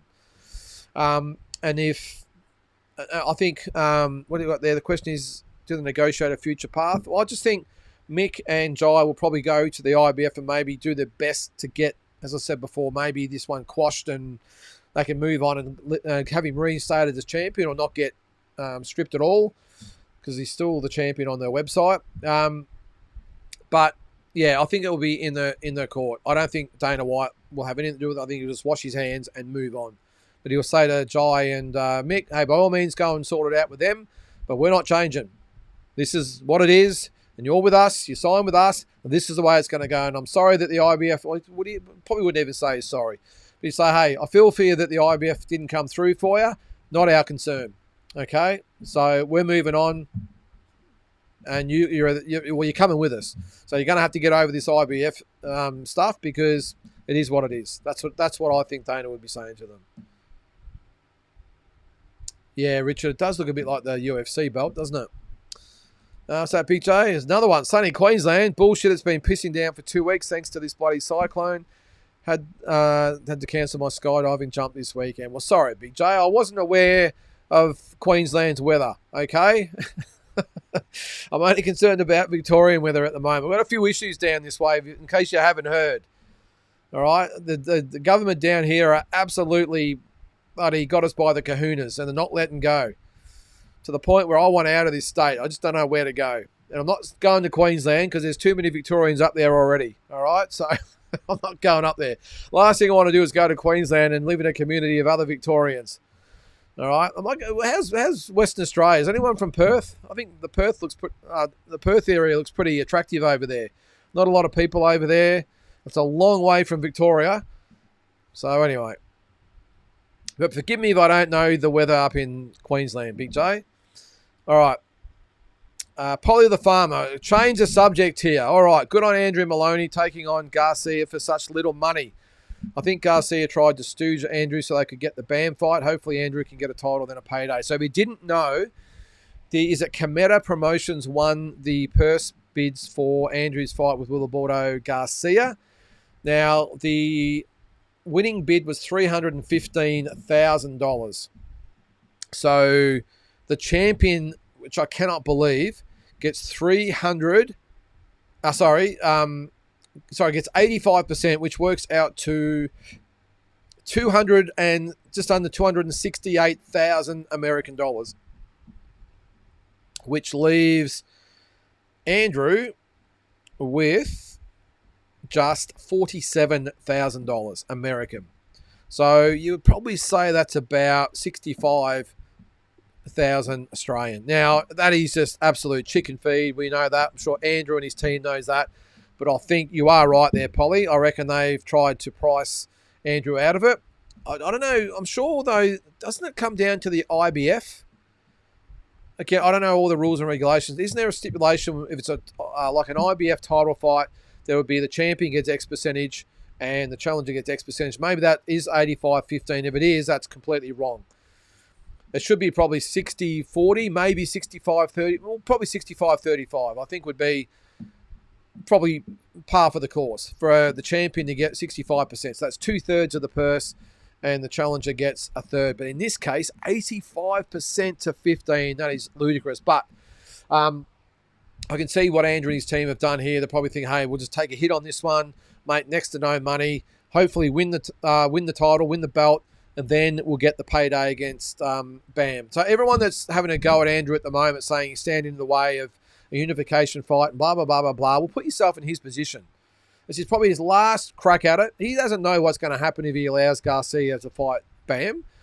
Bam could beat Garcia and then go, you know what? I'm Bam Rodriguez. Who are you? I'm not fighting you. I'm going to fight somebody else. And they'll let him get away with it. You know they will. For all the rules and regulations, you know they'll let Bam Rodriguez probably do his own thing.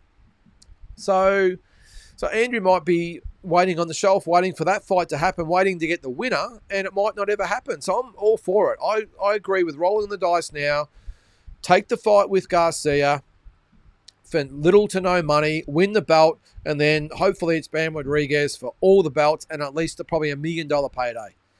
And at 35 years of age, can you really blame Andrew Maloney for saying, hey, I don't care what all the fans want to see and what Bam Rodriguez wants to see. I want this belt. I'm number one in the number one position. I'm the number one contender, so I'm entitled to the fight. So I'm going to take the fight. Then after that, I want to fight Bam at the end of the year. I don't think anyone can blame Andrew for what being in that position. So good call, Polly. I'm with you.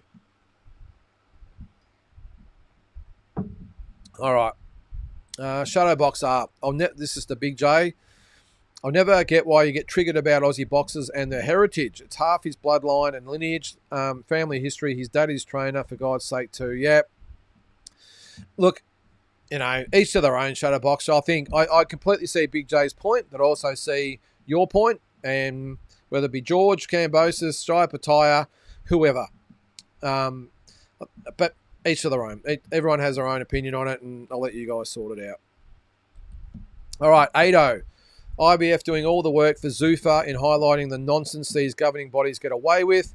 Another cracking card. I believe Zuffa are on a good thing here. Well, the card was good, 8-0. The problem is, though, they have no stars.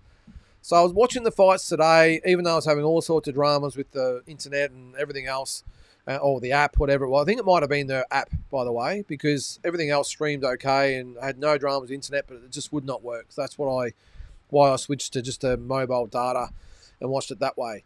But the card itself, I thought, was good. It was good, 50-50 fights, I'll get that. But the problem is, the whole card, there wasn't one recognisable guy on there.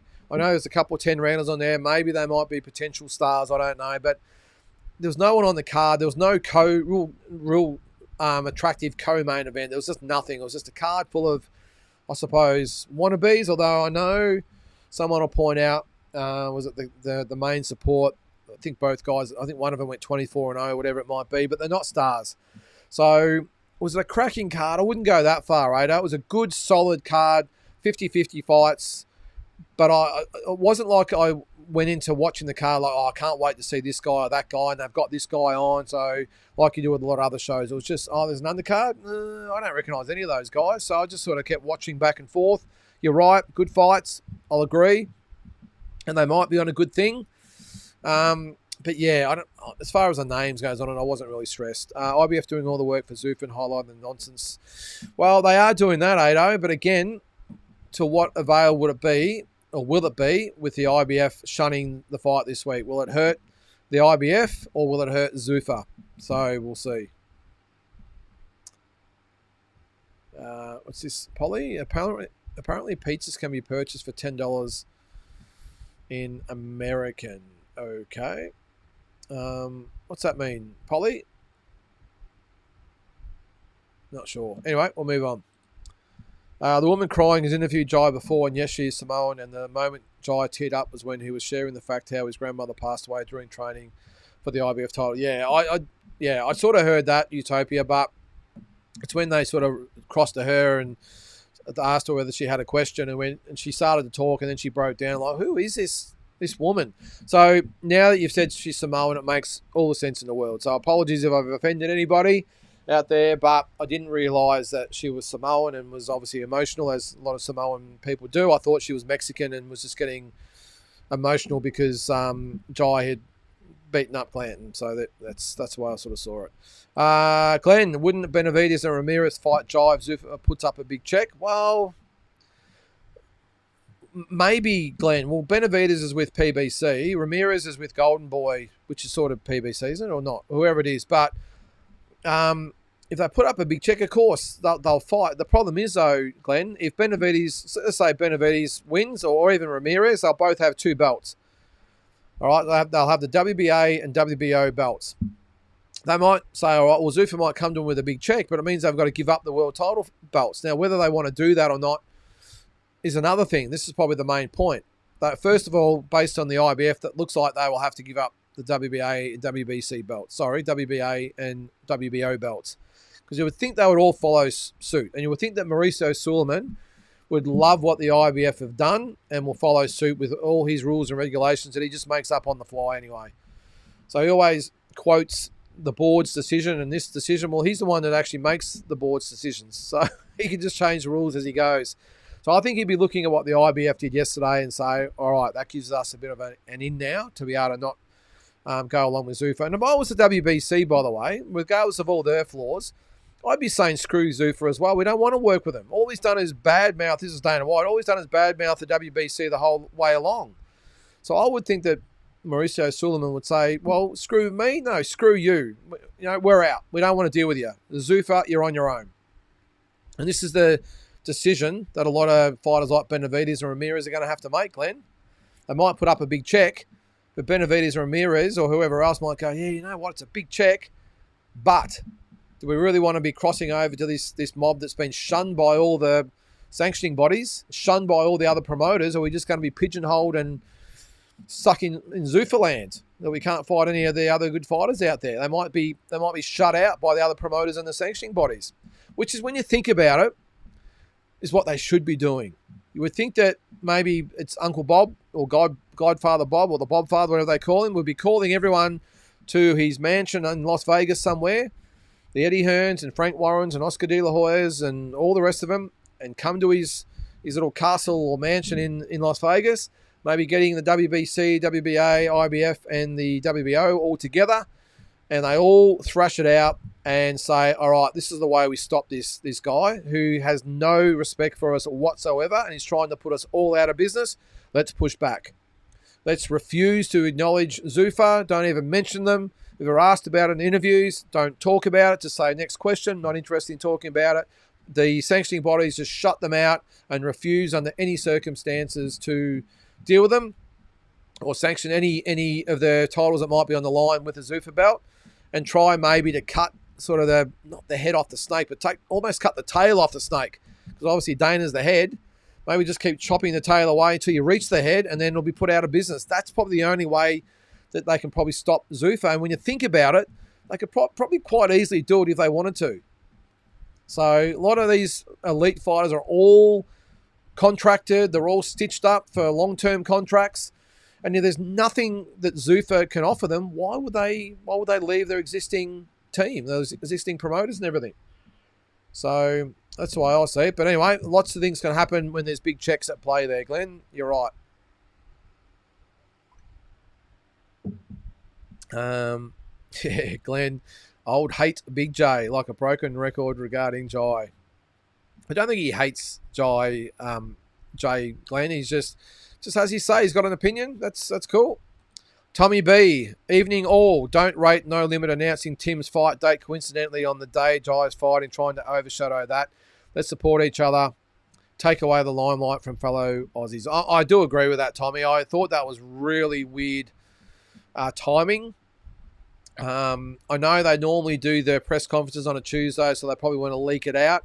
But all they had to leak it out to was the press, not to the masses out there. It was on the main event website or the Facebook page, whatever it was, and their website. So wouldn't you have thought that they would have let the media know they had a big announcement the next day and just go with it? Tomorrow morning they could have put a thing out today at lunchtime, big announcement, Tim Zoo, blah, blah, blah, blah. Or maybe even better yet, Tommy, I was just going to say maybe they could have waited until next week or later in the week. It's only a month away or 3 weeks away. So, or is it 3 weeks, 4 weeks? What is it, the 5th? What is it today, the 9th? So, so 4 weeks away. So I've got to get it out there. But, yeah, timing not great, Tommy. I agree. All right. Is that? Oh, there you go, the unofficial scorecard pod. How are you there, mate? Welcome to the show. Big couple of weeks/days culminating this afternoon. Looking forward to hearing your thoughts. Thank you, unofficial scorecard. If you haven't subscribed, make sure you do that, guys. It's they have some pretty good guests on there, including yours truly. What's that? Jai landed over 250 hits on old mate. It says Cal. Tommy, I'm happy to be in a minority on this one, but my belief is a sport like boxing where you risk it all and put your own life on the line. I'm happy for them to represent what they feel in the heart. Yeah, no, I'm with you there, mate. I'm with you, and I think it was probably the first time we've really seen Jai open up.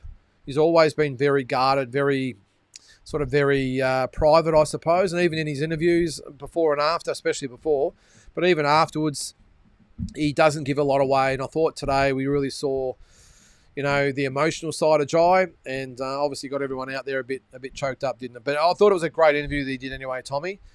To be up there on the stage for what was about 15 or 16 minutes, I thought he spoke really, really well. All right, Mark says he has to agree with Big J. Jai is Australian, end of story. Yeah, his dad is Samoan, but he seems to forget his mum is Australian and he was fully born and raised here. Yeah, well, everyone's going to have their own opinions, and I respect yours, Mark, 100%. Cal, IBF stripping Jai tomorrow, apparently. 10 a.m, Tim announces who we will fight. Yeah, well, maybe there might be some urgent phone calls today, Cal, about the IBF stripping Jai tomorrow. But, again, all will be revealed tomorrow. I hope they don't. I think they will now. I don't think they could sort of backtrack now, especially because, well, I was just going to say, they couldn't really backtrack and make it or count it as an IBF defence because the representative wasn't there and everything else. They can't do that. But maybe what they could do is, as I said earlier, just say, hey, all right, we'll give you the benefit of the doubt. Just make sure you stick to these protocols going forward. Nathan Groom. It's because we're not a race that they go for their identity elsewhere. Go Aussie, Oz. Yeah, I suppose. I'm still a proud Aussie though, Nathan.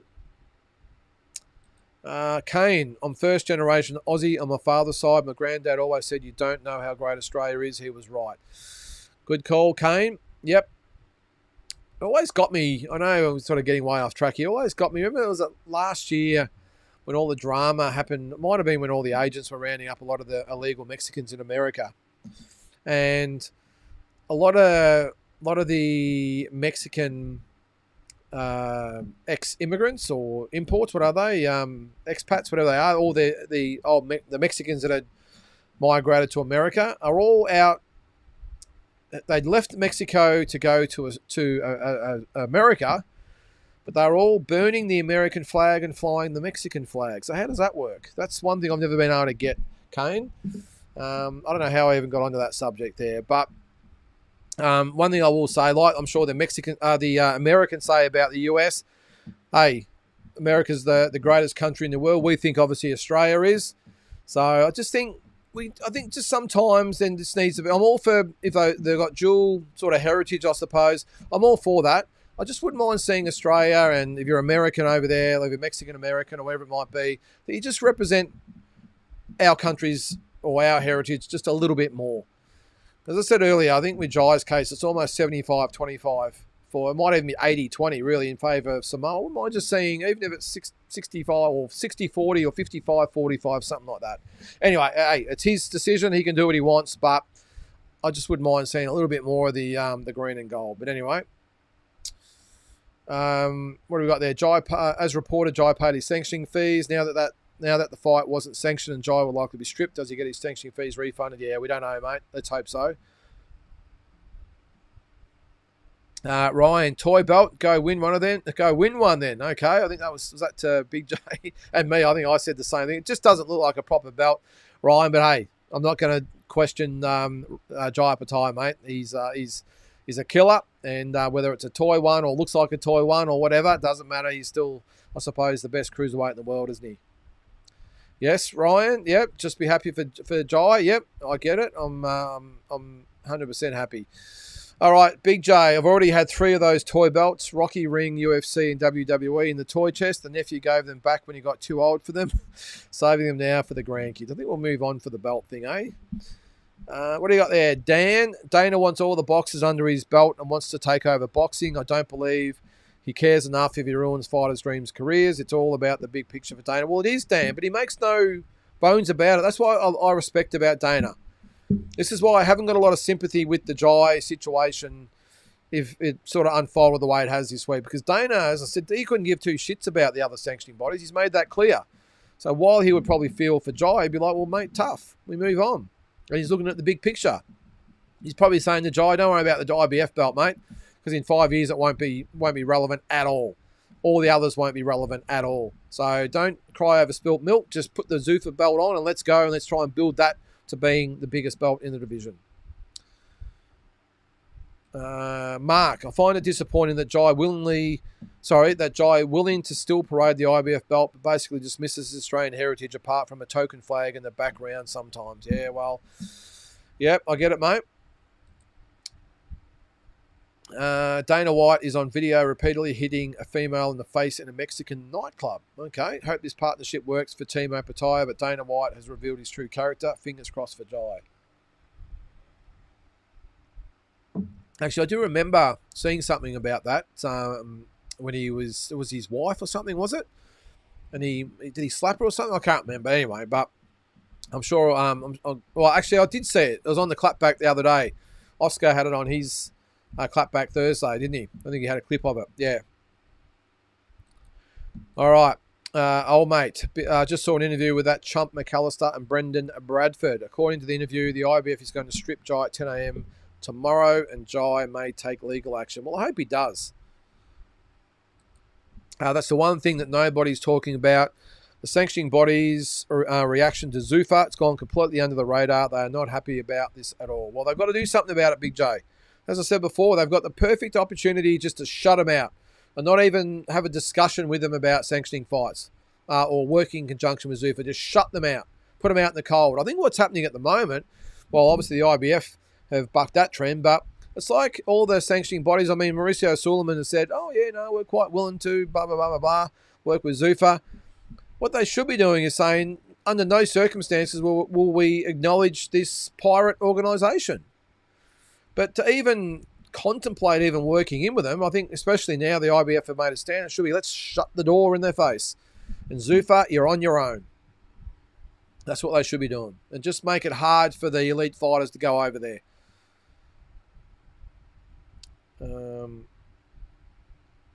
All right. Ryan says to Big J, give it time, mate. Zuffa will be the most valuable belt. 4 events in. Save this text and look back on it in 5 years' time. Love your work and your channel, by the way. Wish you all the success. Good stuff, Ryan. Yeah, and go check out Big J's channel. Aussie Boxing Talk. Ryan says, what's the alternative? Sanctioning bodies taking over. Ask Bud Crawford. I'm sure he'd disagree. I think the fighters are starting to look at what's going on around them. Well, that was the other thing I was going to ask. With Zuffa, do they charge a sanctioning fee? They probably don't. Because, I mean, they are a promoter and the sanctioning body, aren't they? Do they charge the fighters a fee? Probably not. Probably not, I don't think, would they? So that's probably one thing they might have in their favour. The fighters might be saving, or those really good guys might be saving, $100,000, $150,000, $200,000 per fight just on sanctioning fees alone. So, but yeah, it's a good point there. Glenn, Zuffa is not just going to be the next big thing. Apart from Ben and Jai, what fighter is queuing up to join them? I think you'll find none is the answer. Yeah, I'm with you, Glenn. I don't see any of the elite fighters sort of lining up. I mean, there's been rumours about Usyk. That's what I said before, Glenn. Apart from, well, Jai's the only A-grade fighter they've got. Conor Ben's probably more, I'm going to say an A-grade name, but only in England, not in America. So apart from that, they've got, 100-odd just young, aspiring fighters. So still a long way to go. But what I am very, very confident of is that the organisation will be a success. It's just how long it takes to, I suppose, smoke out the sanctioning bodies and try and pry the good fighters away or give up belts, whatever it might be, and just let the contracts expire so they can get them over, all that sort of stuff. But got a little bit of work to do, but yeah, with Dana White involved, you just get the feeling it's going to work in some way. Apart from perhaps money, what the hell does Zuffa offer? A fighter getting stripped of legitimate belts so far. Good call, Glenn. Yeah, as always, two sides of it. Yep, not a bad call. What they offer, Glenn, I would say, you're right, apart from money, which obviously played a massive part, and you wonder what's going to happen if Turki Al-Sheikh suddenly stops paying like the $15 million he paid Conor Benn. If he doesn't put that up, how attractive is Zuffa going to be? I think Jai went there because, as I said earlier, stuck here in Australia, it was very, very hard to get traction on an international level, and Eddie Hearn was supposed to have been brought in to help and didn't. So I understand Jai saying, all right, well, I'm going to roll the dice and go with Zuffa. But all the other established guys out there, why would they be looking at Zuffa apart from a massive payday? And if the massive paydays still keep coming from the other promoters, I don't see why you would leave, excuse me, they've just got an itchy nose, why they would leave an established model and go to Zuffa unless they don't like the current model, of course, and say, no, we want to go to Zuffa and start afresh. I do get it that a lot of young prospects are going to want to go to Zuffa. Maybe a lot of fighters have been discarded or ex-champions, whatever it might be, might want to go to Zuffa, but I just can't see the current elite A-grade fighters wanting to go there unless, like you said there, Glenn, there's a massive check that goes their way. So, in regards to Tim's next opponent, the chump said it's some bloke from Europe, possibly that Dennis fella you mentioned. Yeah, we'll see. Tony, hello everyone. Could anyone in fact clarify why a certain demographic in crowd of Jai's fight do this screech yelling behaviour? Being told it's Samoan Maori war cry, pretty damn annoying. Yeah, I did notice that, Tony. Big mate says there, you reckon Zuffa is doomed to fail from day one?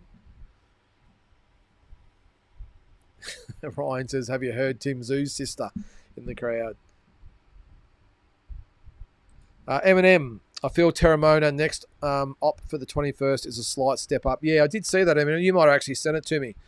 Is he fighting Harper? I won't bring it up now, but yeah, I did see that, Eminem. It's on a big card in the States, isn't it? So, was that the IBF strip Jai, not Zuffa? Yes. Where did that come into it, Glenn? Where did you say that? Anyway. Where have I gone? I've missed... All right, here we go. Big J. I'll tell you what, the UFC with the Holloway versus Charles for that BMF belt looked like two lovers in bed. Then a fight. The last 40 seconds was good, though. I hate the grappling crap in fights. Yeah. Was that the UFC yesterday, was it? No, I didn't watch it, mate. No interest in it whatsoever. Glenn, you're missing the point, Ryan. Zuffa have absolutely no power regarding the IBF or any of the other belts. None. Why should they suddenly be beholden to Zuffa? Yeah, it's a good point there, Glenn. That's what I said. If I was any of those sanctioning bodies or one of those major promoters, I'd be getting together and working out a plan to block out Zuffa. Just block them out of anything that goes on currently and just make life very hard for them in getting elite fighters over there. Because the more elite fighters they get, obviously the more momentum they get and they continue the takeover. The more they starve Zuffa of those elite fighters, the harder it's going to be for Zuffa to do their thing. Yeah, Big J says it'll get worse before it gets better. Yep, not a bad call. All right, Glenn, and now Jai is in the wilderness regarding one belt, let alone unification. This is extremely poor management from his team. Yeah, well, let's just wait and hear their side of the story first, Glenn. Sweet as. How are you there, mate? Really enjoy your show. Thank you, mate. Really appreciate that. Now that Jai has been stripped of the IBF belt, rumour is for Chris Billam-Smith versus Floyd Masson in London for the belt. Your thoughts? Yeah, I did see that, sweet as, but the problem is, unless it's already been sorted, is there's two other opponents in front of Floyd Masson, David Nyika, and Matus Masternak. So you would think that it would go to, well, according to the IBF rules, I would say it's got to be Chris Billam-Smith and Masternak. He gets first crack at it. And if those two are unavailable or unwilling, then maybe it goes to Floyd Masson. But I did see the comments. I think Chris Billam-Smith wins that fight, sweet as. I think Masson is a fighter that I love to watch. He's tough as nails, always has a crack. I just think Billam-Smith might be a bit polished for him. Oh, okay, yep. On the Fury undercard in Tottenham. Yeah, that's... Oh, okay, so it might be on that undercard. Tyson Fury undercard. There you go, in April. All right, Big J, I remember saying when Huni fought Gallen instead of going to the Olympics as one of the biggest stuff-ups of all time. Jai's situation is very similar at the moment. Yeah, I think if Justice had his time back, he might have made a different call, but he did get paid very, very well. Big J probably got paid $1 million for it, didn't he? Can't remember. Tony, excuse my ignorance, is Zuffa similar to Kerry Packer's World Series cricket when he wanted to start his own cricket series, which he eventually did with one-day cricket? Yeah, similar, Tony. Yep, you could probably say that. Although Oscar De La Hoya likens it to, was it the XFL over in the States, where they tried to do a breakaway from the NFL and didn't end well. Ryan, I'm 50 years of age, despise the UFC, boxing through and through. Boxing did go meh, in my opinion. Boxers ducking heavyweight division sucked. So now I watch both. I would watch a fight behind a nightclub. Yeah, I'm with you, mate. I'm 50 years old myself. Still can't get into the UFC though, mate. I'm sorry. Just cannot do it. Look, when Conor McGregor was around and obviously Volkanovski and those types of guys are around now, I suppose I might have a bit of a look at it, but I would never buy it, mate. I might watch the highlights later on YouTube or something, but I'm boxing through and through, mate. I've been raised on it since I've been about 5 years old. And that's all I care about, mate. So I'm not interested in brawling or slapping or bare knuckle or MMA. Couldn't care less. Unless there's an Aussie in it, then I might watch it, I suppose. Is it fair to say that if Zuffa remained accessible on a streaming platform, then eventually the market will follow where they can see fights without paying big money for constant pay-per-views? Maybe. But you got to remember at some stage, if there's a massive fight on Paramount Plus, they're going to charge us a pay-per-view charge. At the moment, they're affordable. You know, Zuffa's getting this massive payroll from Uncle Turkey that's sort of bankrolling things at the moment. Paramount's obviously gave him, was it $1 billion or something over a certain amount of time? So they've got plenty of money. But I can tell you, if something happens like Usyk coming over or whatever, I mean, let's say Benavidez and Jai Pataya comes up, you reckon they're going to give us that fight for free? I highly doubt it. There'll be a slight it'll be $30 and it's $40 at some stage, like DAZN did. They were going to be the saviour. Now they've altered the sort of offer a few different times now, and no doubt Paramount will do the same. You can just see it happening. There's no way they're going to give us super fights for free, I guarantee it. Glenn, too much focus on Jai's power at heavyweight. He hits hard on Usyk, did at cruiser, and look at Usyk now. He'll hit hard enough and be much quicker. Yeah, good point, Glenn. Eminem, Hardman fought lighter on the weekend in the welterweight division. Jeez, he looked heavy for me. Well, how heavy is welterweight, Eminem? How many? Is it like a UFC type of thing? He certainly wasn't 67 kilos. I can tell you that. Tony actually watched a decent scrap at the BP servo today. Some fella filled up near a dozen jerry cans which were in his ute, and some random went off his block about panic petrol buying, then whooshka. Yeah, it's out of control at the moment, isn't it?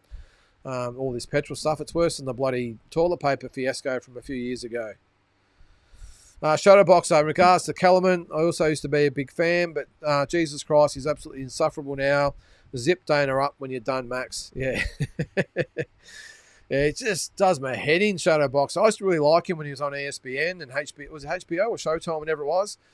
But now it's just like, oh my God, can you be so or any more cringe, Max? Fair income.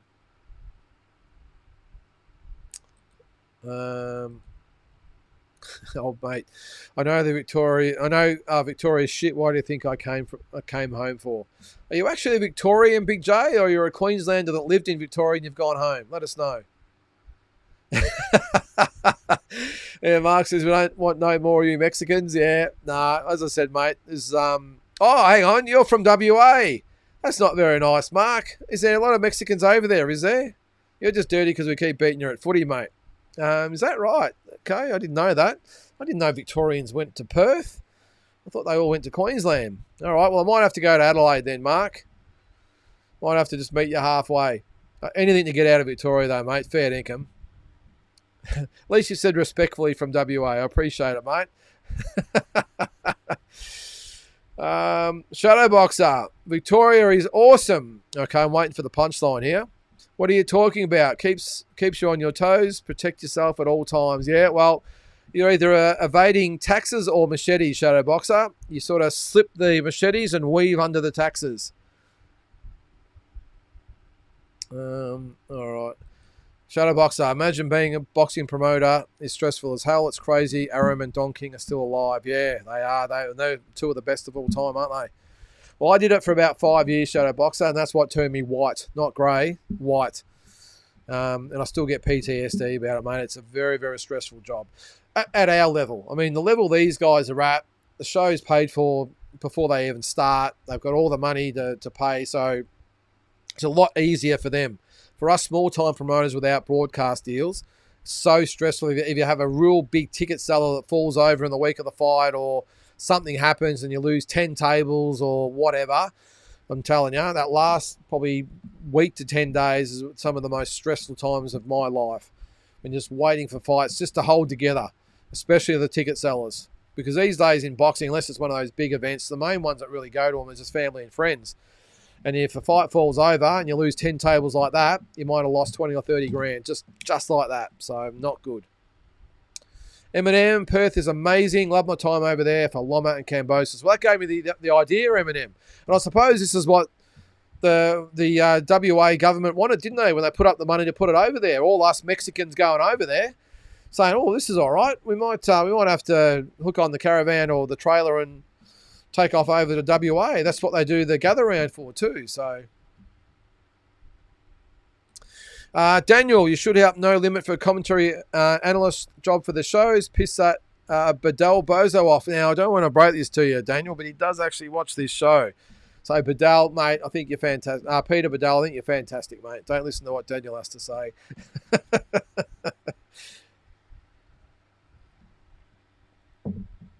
And it's one thing, Daniel, to have a YouTube show and talk with an audience of, what have we got, 66 people? That's pretty cool. But to do it in front of thousands or tens of thousands of people on Foxtel will be pretty hard, mate. But you never know. Maybe one day. Maybe, Peter, if you're watching, mate, do you want someone on that actually knows what they're talking about? Then I'm available. What do we got? Perth is the shittest bit of WA. Yeah, well, I don't think I'd go to Perth, but on the outskirts there, Mark. The only problem is, it's a long way from anything. Good if you want to get away from everyone, but we do have family here. So, you know what I mean. Parents and that sort of stuff. I'm not sure I'd want to be away from them for that far and whatever, but you never know. Maybe one day. Eminem, I checked out Freo and Scarborough. Definitely plan on going back to explore more. Yeah, I remember going over there. Had the nationals, the amateur nationals there in 2014. We're over there for about a week. And that was in Freo, just out of Freo. Jeez, it was beautiful over there. So, Mark, I'm sorry, I'm coming. We're going to set up shop over in WA, Mark. So make room. Eminem, way too many ads on the Zuffa broadcast. Yeah, there was. Agree. Hooney, 150k. Gallen got 1.5. Is that right? And he gave up the Olympics for 150k. Wow. Ryan, great show again. Thanks, mate. Look forward to Monday evenings with the chap and yourself. Go the Blues. Oh, geez. We had a little hiccup. We got it from here. I'm not talking footy tonight, guys. So I'm surprised it actually took so long to come up. What's that? I hate the biggest show you promoted. Which one was that? Shadowboxer. Which one do you hate? Oh, the biggest. What is the biggest show you promoted? It was probably a co-promotion, Shadowboxer. It was the Jeff Horn, Michael Zarafa first fight in Bendigo. I was a co-promoter with Dean Lonigan and Dean L. And when I say co-promoter, it was probably 80%, 20% Dean's way. I mean, he was a genius, Dean. And I was just the apprentice. That was probably the biggest one. My standalone one had a few. We had Tim Zoo in Bendigo. We had Tim Zoo and Andrew Maloney on the same card in Bendigo. And can you believe we got 1,200 people there to watch Andrew Maloney and Tim Zoo on a double header, and all we could get was 1,200 people there. So, but we had 5,000 to Zarafa and Horn. Some other ones we've had, some of the names. I mean, some of the fighters though, mate. I mean, apart from what we've had, Tim Zoo, promoter Jai Pataya, that was another one. So Tim, Jai, Michael Zarafa, Jeff Horn, of course, the Maloney brothers, the girls, Shannon O'Connell, Shanika Johnson, promoted both of those. Who else have I promoted? Brock Jarvis, Isaac Hardman. I'm just trying to think who else we promoted, but we had a lot of big names on our card, mate. The Bala brothers, we had those guys as well.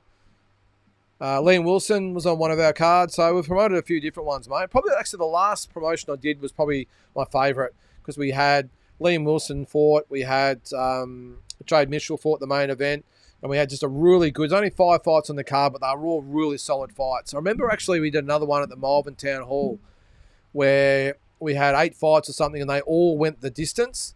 And Emmanuel Carlos fought Wade Ryan, and it was an unbelievable fight. But every single fight on the card, 8 fights, all went the distance, and they were all absolute wars. That was probably my favourite as far as action goes. But as far as just the crowd and the setup and everything else, probably the last show I did with Fox Sports before COVID hit, and I haven't promoted since. So,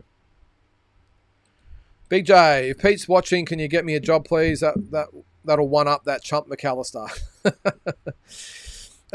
Tex 10 times profits. I thought Jai would get the stoppage. Yeah, I picked him on points 10, but I thought in that last round he had him almost out of there, didn't he? Ryan, go WA. We support the nation with our minerals. That's all we got in any boring state.